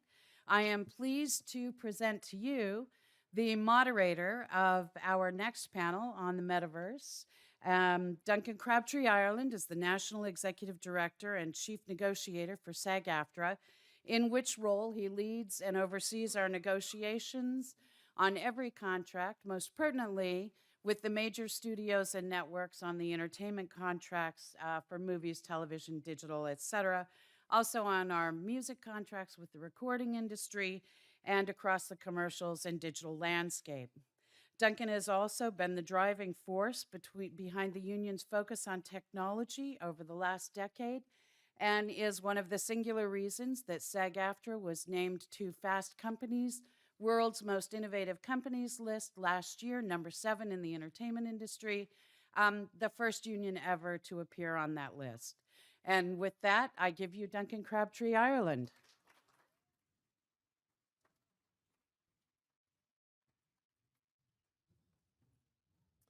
Thanks so much, Pam, and thanks everybody for being here. Really excited about this next panel, and we have some amazing panelists. The metaverse, I think, as we all know, is changing how people consume entertainment, and there's a real question about what role actors and influencers will play in this new medium.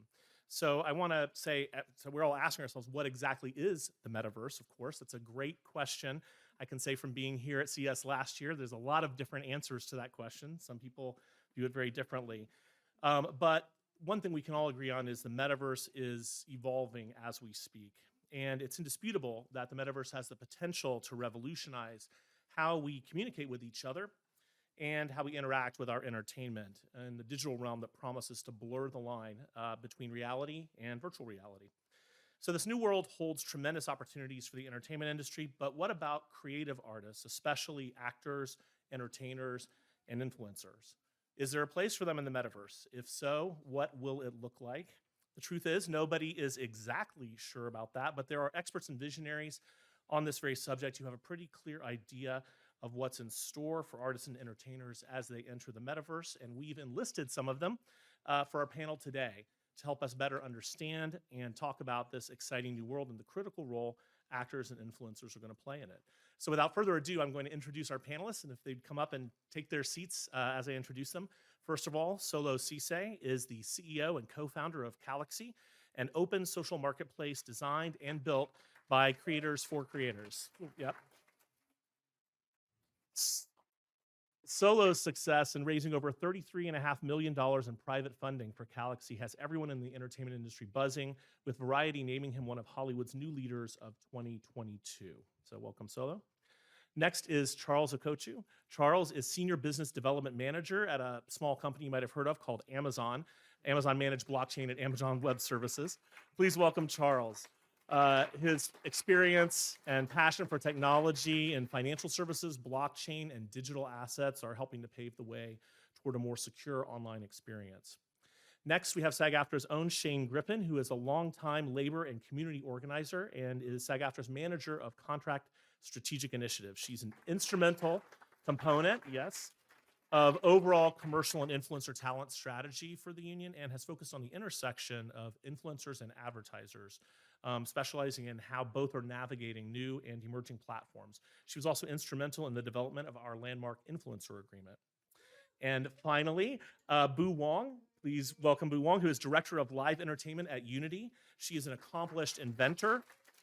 She is a patent holder. She's an author and a speaker, and her contributions to the film industry are numerous.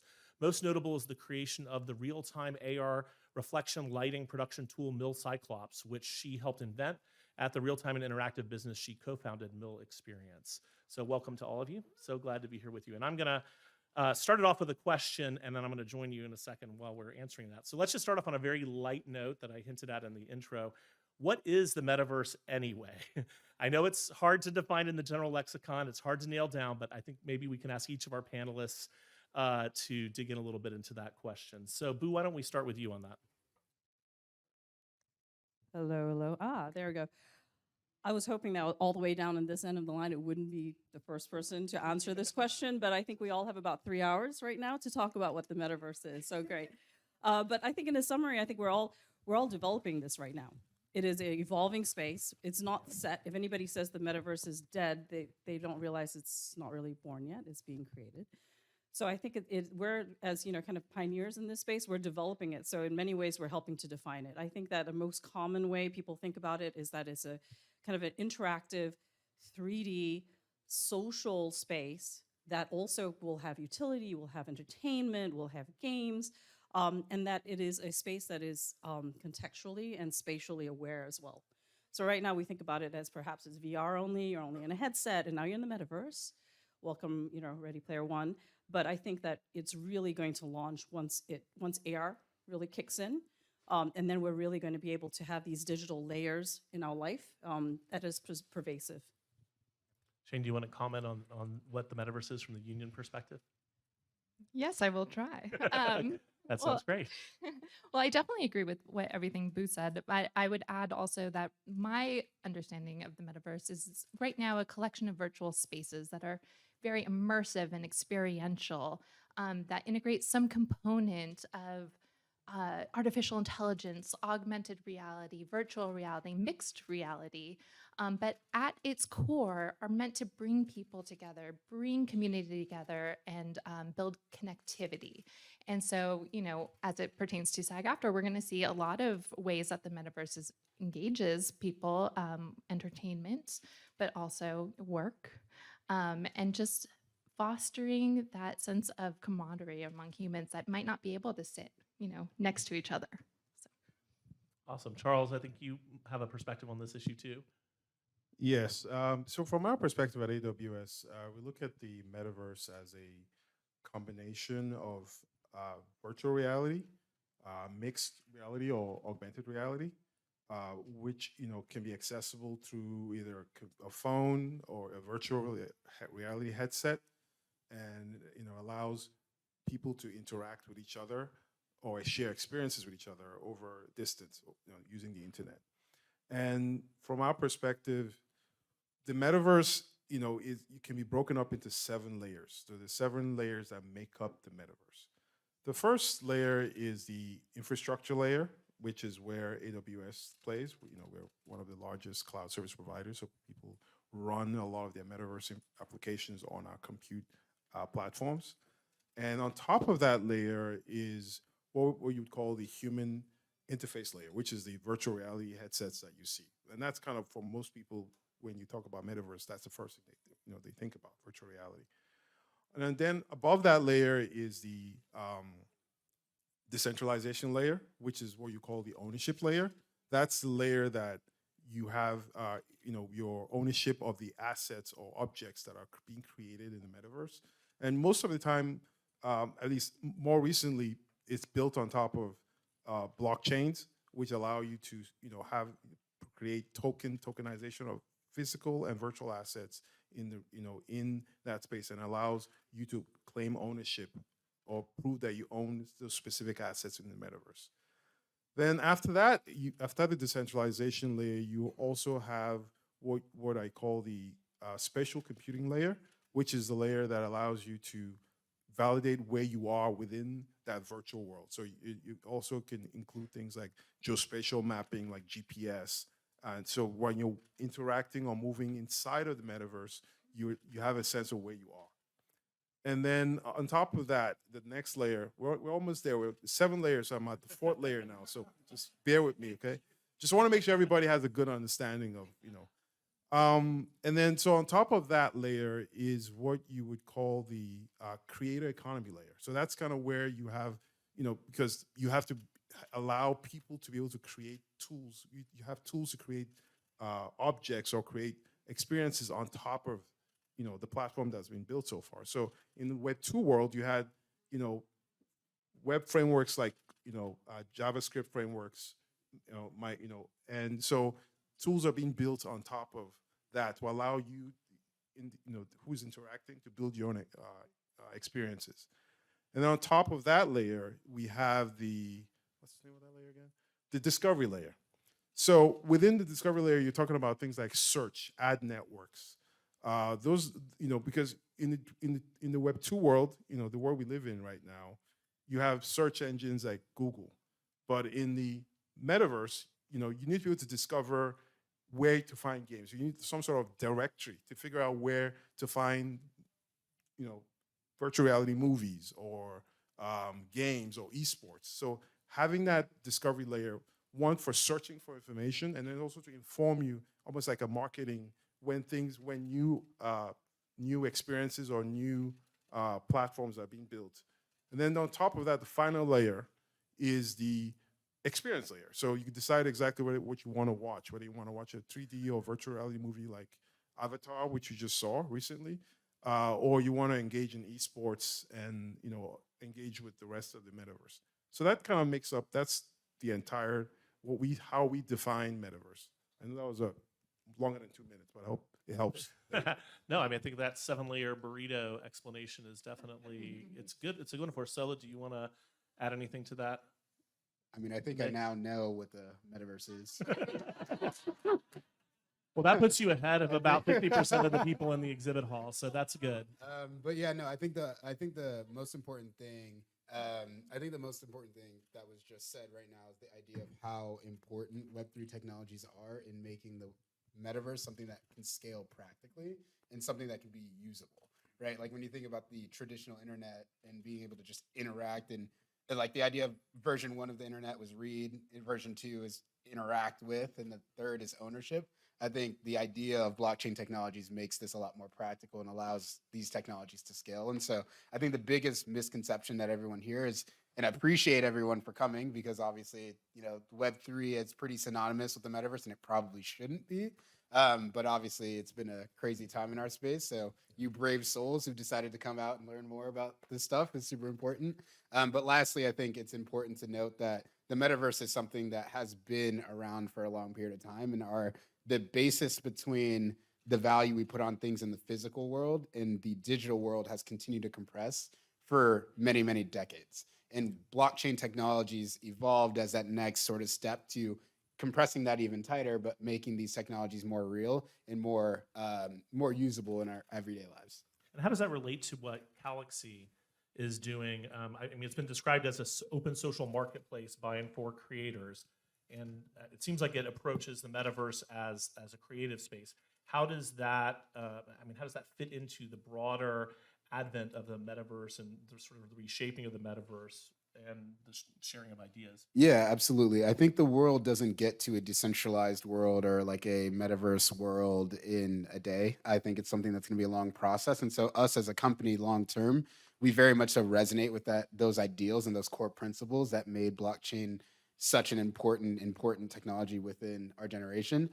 Galaxy specifically wants to be a sandbox for where a content creator, famous influencer of some type, or anybody with an audience is able to better connect with their fans and start to extract value from their own ecosystem in the form of monetization. We've seen the rise of applications like Cameo, Patreon, other these creator-centric platforms. And the reason why they've been able to do so well is that there's a huge ownership problem within the traditional internet. And so Galaxy is like a Web3, that next step in iteration and allowing people to take ownership of their things and have, verifiable identities and ways to assign ownership to certain things and being able to, collaborate in a way that keeps everything very public and transparent. And so we hope to, walk those lines immediately. We're more of like a Web 2.5 project, which feels more and looks like a Web 2 application. But underneath the hood, we're going to continue to unveil the curtains and, explore those great opportunities within the metaverse and things like that. But to start, it's going to be a lot more like those applications that live in the Web 2 space. That's really interesting. In an earlier panel today on AI, we were talking about the importance of being able to authenticate and sort of confirm, the origins of content as AI becomes more and more powerful, and therefore the source of things becomes questionable. So that's fascinating. Boo, could I turn to you and ask you in what ways you see the metaverse sort of changing how we experience entertainment? Yeah, absolutely. I think that the first thing and most obvious thing that it brings is are those new platforms. These are new places that you can go to experience content, whether it's linear, films or interactive game. These are new platforms that you can go to. It's not just sitting in a movie theater or going to your living room to turn on the television, or even flipping open the laptop or sitting on with your iPad. This is actually bringing different types of platforms. So that the format itself is changing. Also, I think that it's adding interactivity to it as well. You're no longer a passive viewer. You could be, sure. But in I think the kind of deeper experiences that we're going to be seeing going forward, these are interactive, lean forward experiences for audiences. Is going to change the way you interact with content. If you ask, a lot of, the younger generation or whatever, they're interactively dealing with content as is, and they're leaning towards those types of formats as is. This is not to say this is not substitutional. It's not like linear content is going to go away anytime soon, but this is adding another layer to it. And then the other thing is that it is a kind of a pervasive or a persistent, actually, that's probably a better word, a persistent experience. It doesn't necessarily have to turn off. It's not like a show that is on for 40 minutes or 33 minutes or a 2-hour format. This is, once you get onto these platforms, it is 24/7. You can just log in, it's on demand, it's there all the time. So I think that just the format itself is really going to change things. One other thing I wanted to as I was sitting there listening to you all talk, we did a virtual concert recently with Blue the Tiger. And the thing that was super unique about it was that we actually, it was a virtual concert. So we volumetrically captured her and her band. And then we streamed that, simulcast that to 2 different metaverse or interactive platforms. Now, the thing that's interesting to think about that is that a lot of times when you see virtual shows, you can only see it on, say, Roblox or Sandbox or Fortnite or one particular venue. In this case, we basically had a concert and we streamed it to Future Fest and to Vroom on VRChat. So we actually had a concert that went to 2 different virtual venues. Now think about it. In the real world, could you get Blue to perform at the Ace Hotel in LA, and then also simultaneously, in New York in a theater? She couldn't be in both places at the same time. But in this case, once you basically go to this format, you actually have that interoperable content. You have that open format where you could, if you wanted to, and actually more importantly, if the artist wants to, they can meet audiences, not just in one venue, whether it's physical or virtual, but they can go to as many venues as they want. And so that's something that we always hear a lot about interoperable content, open metaverse, and we wanted to not just talk about it, we actually wanted to do it. So we actually made that happen in, I think, November. So that was a really cool thing for Blue. And speaking about the open metaverse, one of the things we talked about when we had a prep conversation for this that we should make clear is, even though there's a company that's appropriated that beginning of that name, the metaverse is not a proprietary place, but to the contrary, it's the opposite of that, right? Anyone want to comment on that point? Yeah, I think it's interesting. Like the rebrand from Facebook to Meta was quite, presumptuous, I think, a little bit in certain ways, Bold. but at the same time, it was bold. But I think the idea was really good though, because like anybody that's a deep person in the space, like, everyone thinks as a, Web3 person, you don't really like big, large enterprises, but I'm actually on the other side of the coin. I think them doing that was very big signaling on like where the world is going. And so I think that was, good within itself. But to what had been stated here before, like the power of the metaverse is really like it creates practicality, and it's the power of blockchain in the metaverse is what makes this stuff useful, practical. It's the only way for this stuff to exist. Shane, I wanted to ask you what you think about the role of influencers in the metaverse. Does the metaverse change what it means to be an influencer? How are you looking at that? It's a great question, and I think there's a few ways we can tackle it, because are we talking about virtual influencers who are digital representations of people and are amassing followers that way? Or are we talking about influencers in the traditional sense whose subject matter expertise is the metaverse? Or are we talking about influencers, again, as we traditionally know and love them, who are now engaging inside of the metaverse? So I think as the metaverse continues to evolve, because it's still very nascent, our conceptualization of influencers will change as well. But that said, you know, SAG-AFTRA really believes that influencers, actors, any entertainers who are pioneers in this space really are best served when we are there to help support, guide, and protect them, because it is very much still the wild, wild west. Well, you know, it's funny that you say that. The Wild Wild West. We were talking in an earlier panel about implications for rights and copyright, but not only copyright, also rights of publicity, other related rights. Charles, I wanted to ask what you think about how the metaverse is going to, what impact it's going to have on copyright and what impact copyright's going to have on it and other rights that are crucial for creators in our industry. Yeah, I mean, as Cece's mentioned several times, you know, using the power of decentralization and blockchains allows you to create, you know, NFTs, which are not the typical NFTs that you guys are used to, but you can tokenize any type of asset. It could be real estate. It could also be the digital likeness of an actor or an influencer or a movie star. And so we're working with companies in the space to, you know, like there's a company called HG Registry IO they're working with right now, who's digitizing the likeness of movie stars or even football players, or, you know, and basically it's being they're using volumetric 3D video and audio to record every move or every motion and capture that motion and store it as an NFT in the blockchain. So you mentioned about the fact that you can actually be in more than one place, and that, you know, what they're using that solution for is to allow an artist or an influencer to direct or acting a movie and maybe attend a keynote at a conference like this, and also mint NFTs and do anything they want to do all at the same time, just using the digital likeness that's been recorded and allowing them to be in more than one place at one time. Even long after they're gone,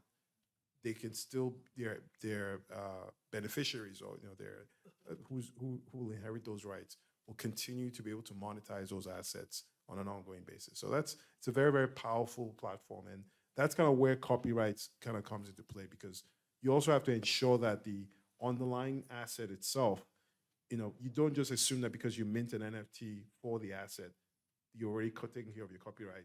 You also have to ensure that from the legal perspective, that you have ownership of the underlying assets itself. So that's kind of how we see it at AWS. It's funny how you're I think making the point to distinguish the concept of NFTs generally from sort of what people think of as NFTs. And I remember vividly back in this area in 2019 here at CES, 2018 and 2019, everyone was talking about NFTs. NFTs were going to change the world. They were going to change the entertainment industry, et cetera. That seems, I'm not saying that NFTs have no role in the industry, but I think we could say that the predictions that within a year or two, everything was going to be all about NFTs the sort of entertainment focused NFTs. We could say that didn't pan out exactly that way. We're in the valley of despair right now, in the innovation cycle, and no thanks to a 29-year-old billionaire. Well, there's that. So, and some but others too. I think we'll get there. I mean, we're at this point, you know, we support builders. We you know, even though the markets are down, you know, and a few of you probably invested in NFTs, you know. So, but don't worry, things will come back. I think what things they will always get say better. that.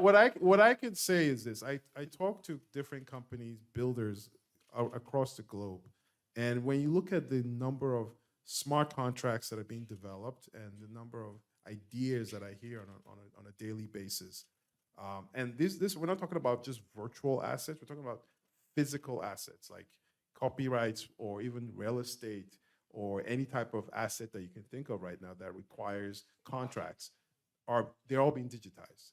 You know, very vital records like birth certificates are being digitized. You know, California just recently announced, you know, put in a executive order saying that all birth certificates and other vital records have to be on a blockchain. So it's happening. It's just taking a little bit of time to get there. Right. I mean, to me, I think one of the key points there is to make sure people aren't just thinking about the various clubs and other sort of forms of NFTs that have been sort of popularized in the media, but actually, like you said, smart contracts and other utilities that are attached to NFTs, and those more fundamental uses of NFTs being the building blocks of the metaverse, and also the ability to authenticate content and to verify the source of things in the future. I mean, I think there's a lot of functionality there that's beyond how people are thinking about NFTs just as a asset to be traded. Yes. In the world. So. Yeah, you can also. I mean, for instance, with what you guys do at SAG-AFTRA, looking after actors, and you can actually use it to keep track of anytime a piece of content is played back, so to ensure that the actors that are involved in the movie or the production get paid their royalties. So that's another area where NFTs are being used to ensure that they get paid royalties in any region. Let's say you convert them, Friends movie or Friends TV show and play it back in, say, a different country. You want to ensure that anytime that piece of content is played back, that those actors are actually paid. So it's one use case that we're seeing right now, for instance. Well, we're here at the CES and SAG-AFTRA's Future Shock, panel track, which means we don't shy away from the tough questions. And so you all know I'm about to ask this question, but I think it's something probably on everyone's mind, which is where should we go and where are we going to go in terms of regulation and sort of rule setting for the metaverse? Because surely we've learned some lessons from our experience in the past about what happens with a true Wild West situation. So I'm going to ask each panelist to comment on this. And even though I started with you last time, but I'm going to start with you again this time because it's been a second since you were talking. So could you share what your thoughts are about what's the proper role for organizations like SAG-AFTRA, for organizations like the government in setting boundaries and setting sort of parameters about how content is used, how creators are protected in the metaverse? Yeah, I mean, this is a very big question. I think you would probably actually be better positioned to answer this, but I think that from a platform builder point of view, from a content also builder point of view, we want to make sure that we are respectful of the talent that are making these things, whether it's technology or if it's a creative. And so how do we even support that in the right way in this kind of new environment?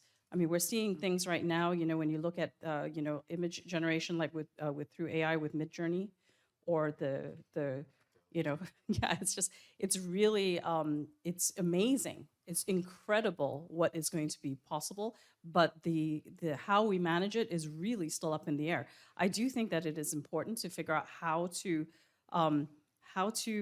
support the artists, but also not dampen the creativity that's possible through these, AI tools and other, kind of metaverse platforms that will spring up as well. So it's really a fine line that we're going to walk. I don't have an easy answer for that. I think that there will need to be some guidelines to protect creators and talent. But I also think that we need to be able to enable, some open development, because otherwise we're not going to evolve the space at all. Shane, how about you? Yeah, I mean, I agree with everything you said, Boo, and I would just add that with the digitalization of performers, right, it's going to have incredible implications, both in opportunity, but also how folks are potentially exploited and compensated. And so while we would love for every actor, no pun intended, to be a good player in this space and treat our talent fairly and equitably, we also know that there have to be rules to the road, right? And there has to be some kind of engagement with folks like SAG-AFTRA who are there to advocate on behalf of performers who really just want to do their craft and do what they love. And so we are there to support, advocate, guide, and grow with the industry. We want to collaborate with producers so that everyone wins and you can make amazing content, but our performers are also safe and protected in this space. And think about like the near future when we actually will have to deal with, AI generated talent and who may have an opinion about what their rights are and how they want to be represented and protected as well. So, We're already there, actually. I mean, if you talked about, DALL-E 2, they're generating art. And then when you couple that with ChatGPT, which is kind of the new craze that can actually act as a chatbot and respond, you already have companies already building corporate influencers already that actually respond to customers within the metaverse. And Yeah, so- or writing pitch decks or for pitch you. decks, exactly, or college acceptance resumes and things like that. So, but as far as on the question of regulation, from my perspective, I mean, I think back to the 90s during the Clinton administration. I'm sure you guys, some of you here, are old enough to remember the V chip and what a disaster that was. And as you know, we don't want that in this new age with the metaverse. I think that, you know, when you leave politicians and lawmakers who don't understand the technology to begin with, that's why there's actually no regulation in cryptocurrency markets and Web3 currently in general, because they don't know what to do. They don't understand the technology well enough to actually construct regulation. That's my personal belief. So I think the industry, you know, and that's where it should take leadership in actually helping to draft standards that are acceptable across. And that's where SAG-AFTRA can actually help set the standards and at least put forward those standards to kind of, you know, keep actors safe and ensure that their digital likeness is not used in contents that they did not approve of, like, you know, pornography or things like that. Because it's possible once they have access to your content, it can be used in ways that you don't expect. So that's my own personal view as far as regulation and policy.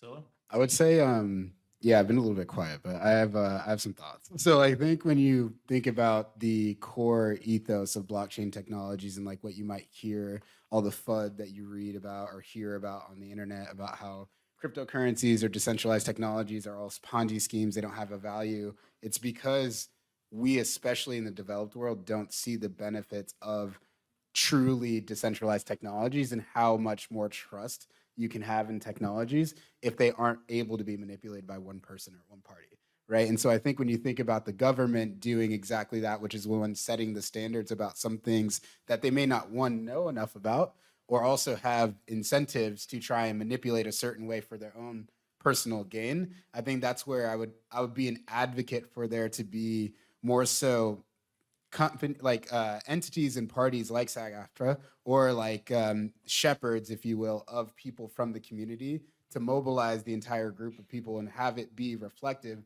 of truly what we want it to be, right? Like that's the whole, and that's like the kumbaya vision of like what blockchain technologies are, what Web3 is, but reality, it's our one chance to help have a say in defining the rules and standards that affect us the most, which I think we should be a lot more active about versus waiting for the government to come in and try and regulate us. Yeah, I would also add that I'm hoping that the Screen Actors Guild will also work with other guilds in other countries as well, and maybe form a like a decentralized autonomous organization made up of guilds across the world, especially in third world countries like in India, Africa. To help set those standards to ensure that their rights are not violated as well in terms of. Well, I'm too glad you said that, and I'll take the opportunity to plug the International Federation of Actors, which is exactly the type of organization you're talking about that has representatives from the actors unions in India and in several countries. I did not know that. Well, so, I learned something new today.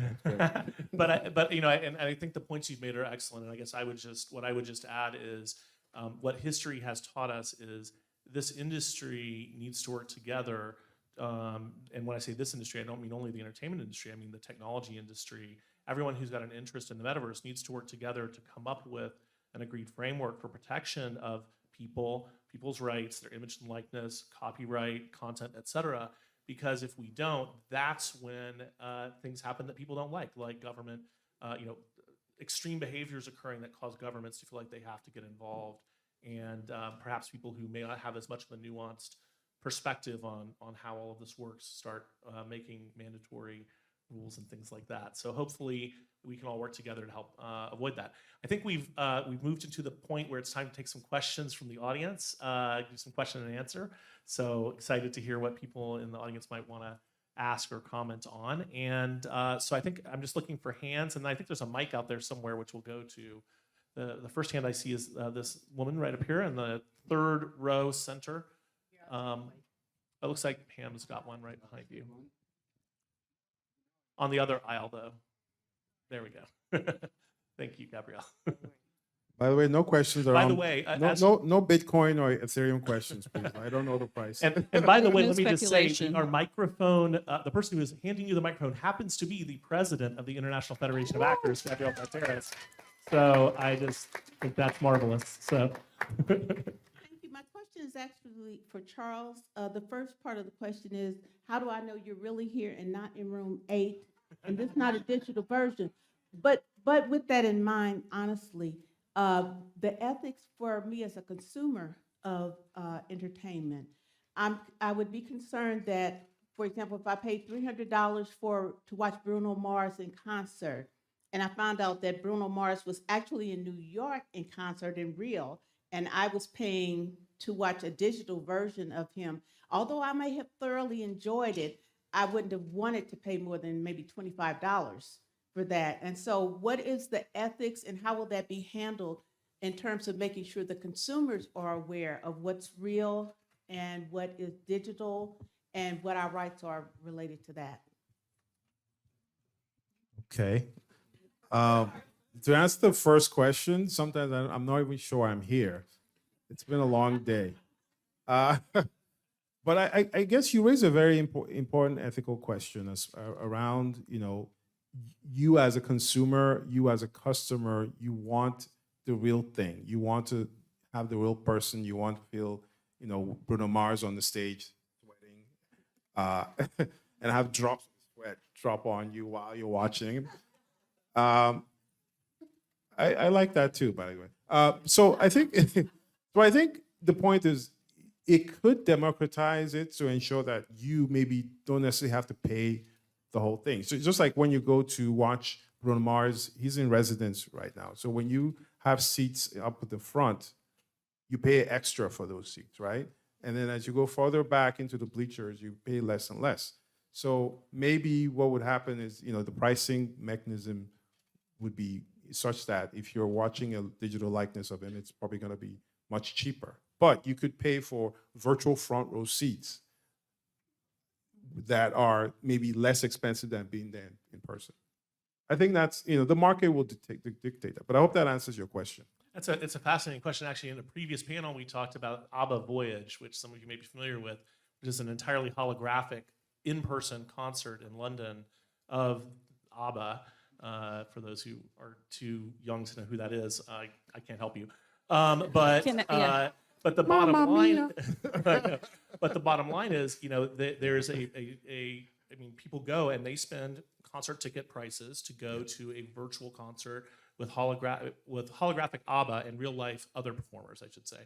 And so, and people seem very happy to do that. So I think as long as it's fully disclosed, if they were running that show and not telling you it wasn't actually going to be ABBA there, and you thought that, and then you showed up and there were holograms, then you'd probably be upset. But if you know what you're getting into from the beginning, then you probably, it's all a matter of consent and acceptance. And I do want to state something very important.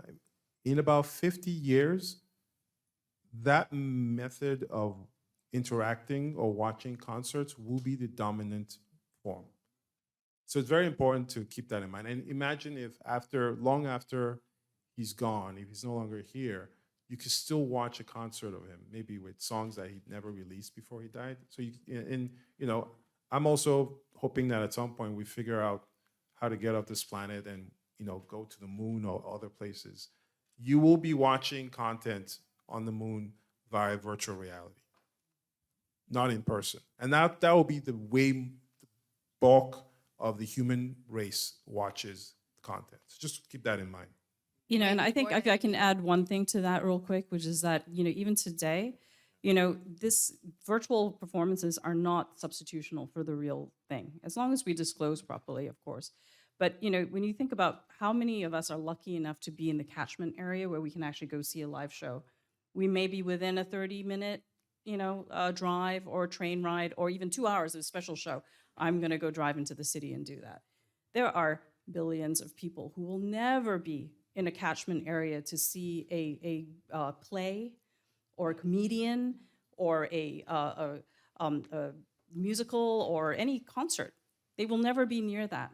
But think about how this can be brought to them and not just as a video performance, but something they can actually feel like they're part of, they can interact with and have some impact on the performer, and maybe even give feedback to the performer in real time. Like, that's what we're trying to do. We're trying to democratize the live entertainment experience and open up to more audiences who may never be fortunate enough to be within a catchment area geographically or financially. But if I can add one quick thing, I think that, again, this is a question of automation versus augmentation too. And while there will be a prevalence of this digital experience, real life connectivity, I don't think will ever go away completely. And the thing that pops into my mind is VidCon. Has anyone been to VidCon? It's yes, Ben White here. People flock from all over the world to meet their favorite influencers, and the energy and excitement in those rooms you can't get from scrolling through your feed and interacting by pressing a like button. So yes, I think the metaverse will create more interactivity, but that sitting next to you is awesome. I think that's not going to go away. On that note, I think we might have another question out in the audience. I know I saw another hand or two. Feel free to raise them again. Okay, I see a gentleman over there in the back, and then this lady here in the front.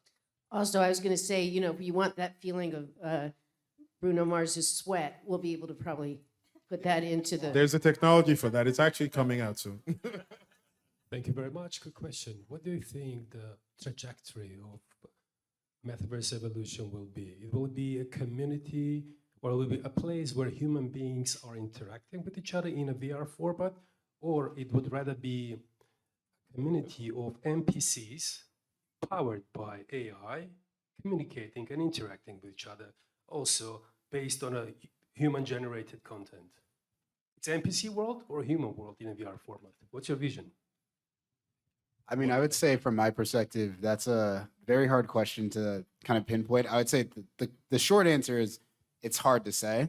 But I think when you think about the different applications of what the metaverse might mean for different aspects of our lives, one analogy I like to listen to a lot, or one I like to throw out a lot, is the idea of like how your followers end up turning into your neighbors, right? So like when you think about the current internet, you have all the people you interact with, but the metaverse would be that you could do more things with them that you would do in regular life with them. So it's like opening a whole new world of collaboration and opportunities that didn't exist. And I think the most important thing that people didn't directly say, but they all hinted at, was the idea of how this creates infinitely more avenues for inclusion that don't exist today. So like the idea of like not living close enough to the New York metropolitan area to go to, you know, to Whatever go you to, want. Yeah, to get whatever you want, quite honestly, or to be able to go to these large events is something that's like super important. And so I think moving forward, it's like that different applications of that. So what your work life looks like, you know, Slack right now, you interact with your people, but what if you were able to do more interactive in like the way you could ideate and collaborate is probably just going to extend a lot more. And so like the 3, 5, 10, 20, 50, apparently 50 years, it's going to be everything. But it could be a lot of different things depending on what you're talking about. Great, thanks, Hilla. Next question was right up here in the front.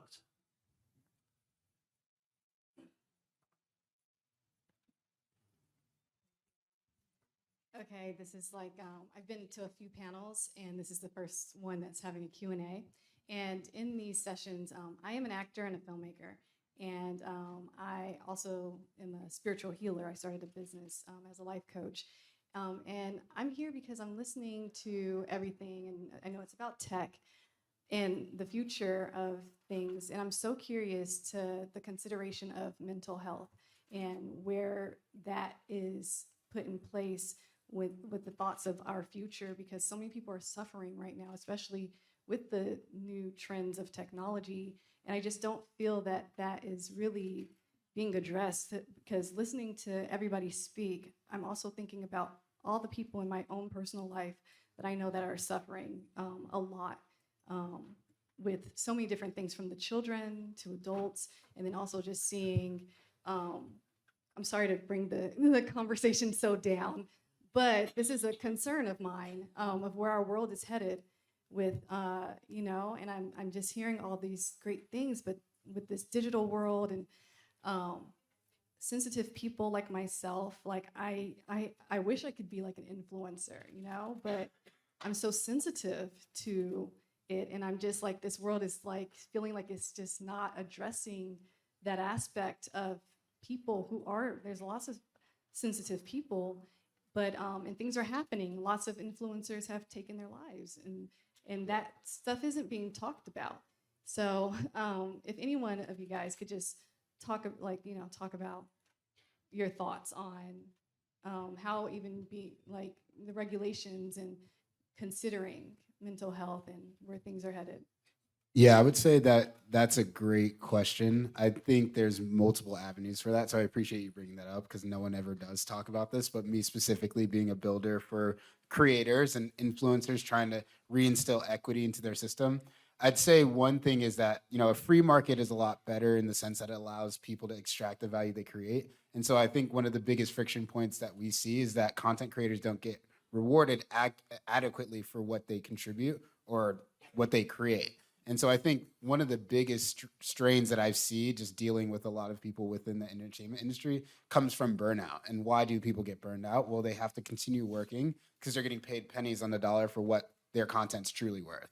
And so I think the most important thing is like with the booming of NFTs, for instance, right? And we talked about royalties so since ERC 721 or that token standard, being able to attach royalties to someone's work so they can be compensated over time, especially when you think about an artist early in their career.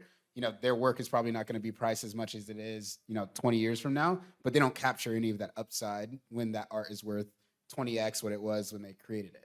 And so I think creating the technologies to properly associate or distribute value within the ecosystem is something that will help alleviate that a little bit. It's not going to completely get rid of it because as we have an emphasis on shifting towards a digital world, we're spending more time on our phones, spending more time, in this world. There are definitely going to be strains for that. But within the metaverse, there, should hopefully, be different, avenues for mental health awareness and things like that and those services. But then also, companies and unions like SAG-AFTRA to like help, shepherd creators through that will be super important and impactful. I think isolation is, I think burnout is a huge part of it, like Solo said, and obviously creators being compensated fairly is a huge part of that.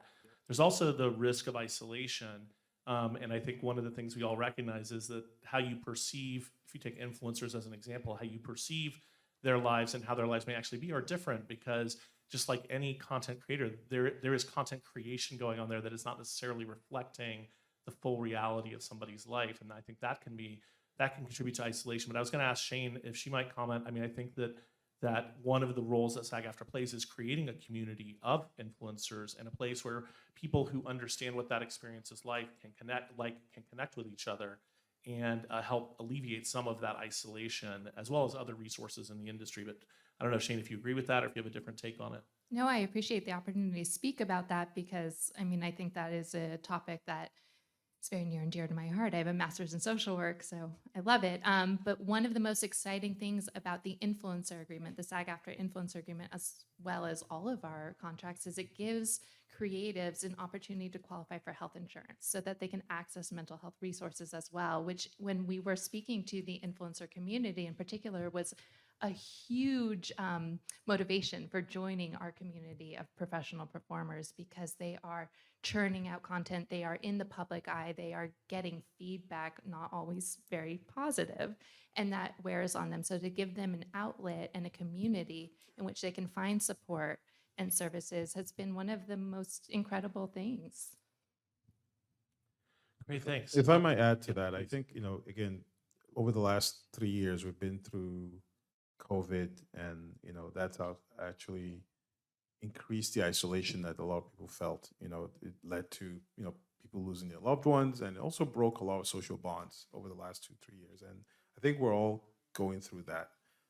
The one thing that I would say, based on working with healthcare providers, companies in the spaces, it allowed the government to, ensure that you can get telehealth services now. Before it wasn't covered by your healthcare insurance, but telehealth is now something that's available, and it's still nascent, in the sense that it's still using like a Zoom.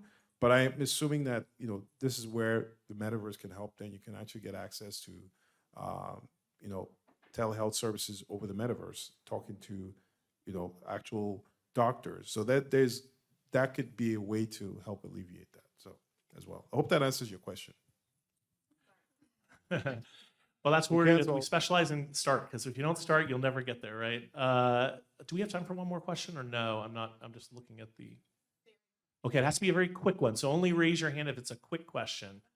Okay, I just want to make sure I didn't miss anyone over there. I'm not seeing hands. So this gentleman right here in the very nice coat. There we go. Thank you. This is a quick question. So if you're using a technology like volumetric video capture to capture an individual, I see a direct line in how you can protect the actor going forward, right? What happens in the instance where there's a digital replication of the talent that's being created in an animation studio that looks close enough to the talent, but not directly being leveraged? Like, where do you see that going? Okay, so I'm going to get a little technical, if you don't mind, but I'm going to try and do it as quickly as possible. So for some of the companies that we work with on volumetric video capture, where we capture it and store the information, in AWS, we also store what we call the hash of the video. Think of it as a digital footprint, a digital fingerprint of the video. And if you attempt to change any portion of the video, edit it, change it, the hash changes almost immediately. So as long as you're storing the hash on the blockchain, which is immutable and cryptographically verifiable, you store the hash and the URL link where the video is stored on the blockchain. Anytime, and you validate that you authenticate that this is the original and version of that piece of content that got captured. Anytime someone else manually modifies the content, or you use the AI tools like DALL-E 2 to change the content so that it looks somewhat like the same person, but maybe they have a mole or something else, you can easily validate and authenticate against a hash, ensure that piece of content has actually been modified. So there is technology to help you solve that problem. And I think there's a sort of a broader picture question that's sort of embodied as well, which is it okay for somebody to do a volumetric capture or to do a scan of a performer and then just keep that data on file for future use? And from the union's point of view, the contractual question there is when companies who are doing that pursuant to a SAG-AFTRA collective bargaining agreement, when they're doing that, there's a very clear limitation on what the permissible use of that scan is and the conditions under which that needs to be maintained. So that obviously doesn't protect people when they work outside of the scope of a union contract, or if they agree to be scanned or to do volumetric capture, in a non-union space. But for SAG-AFTRA members working under SAG-AFTRA contracts, that has been an area we've been focused on for a number of years. I want to really just say thank you so much to this amazing panel: Boo Wong, Shane Griffin, Charles Okochu, Solo Cisse. You guys have been amazing. Thank you so much, and thanks to everyone for being here. We'll see you next year.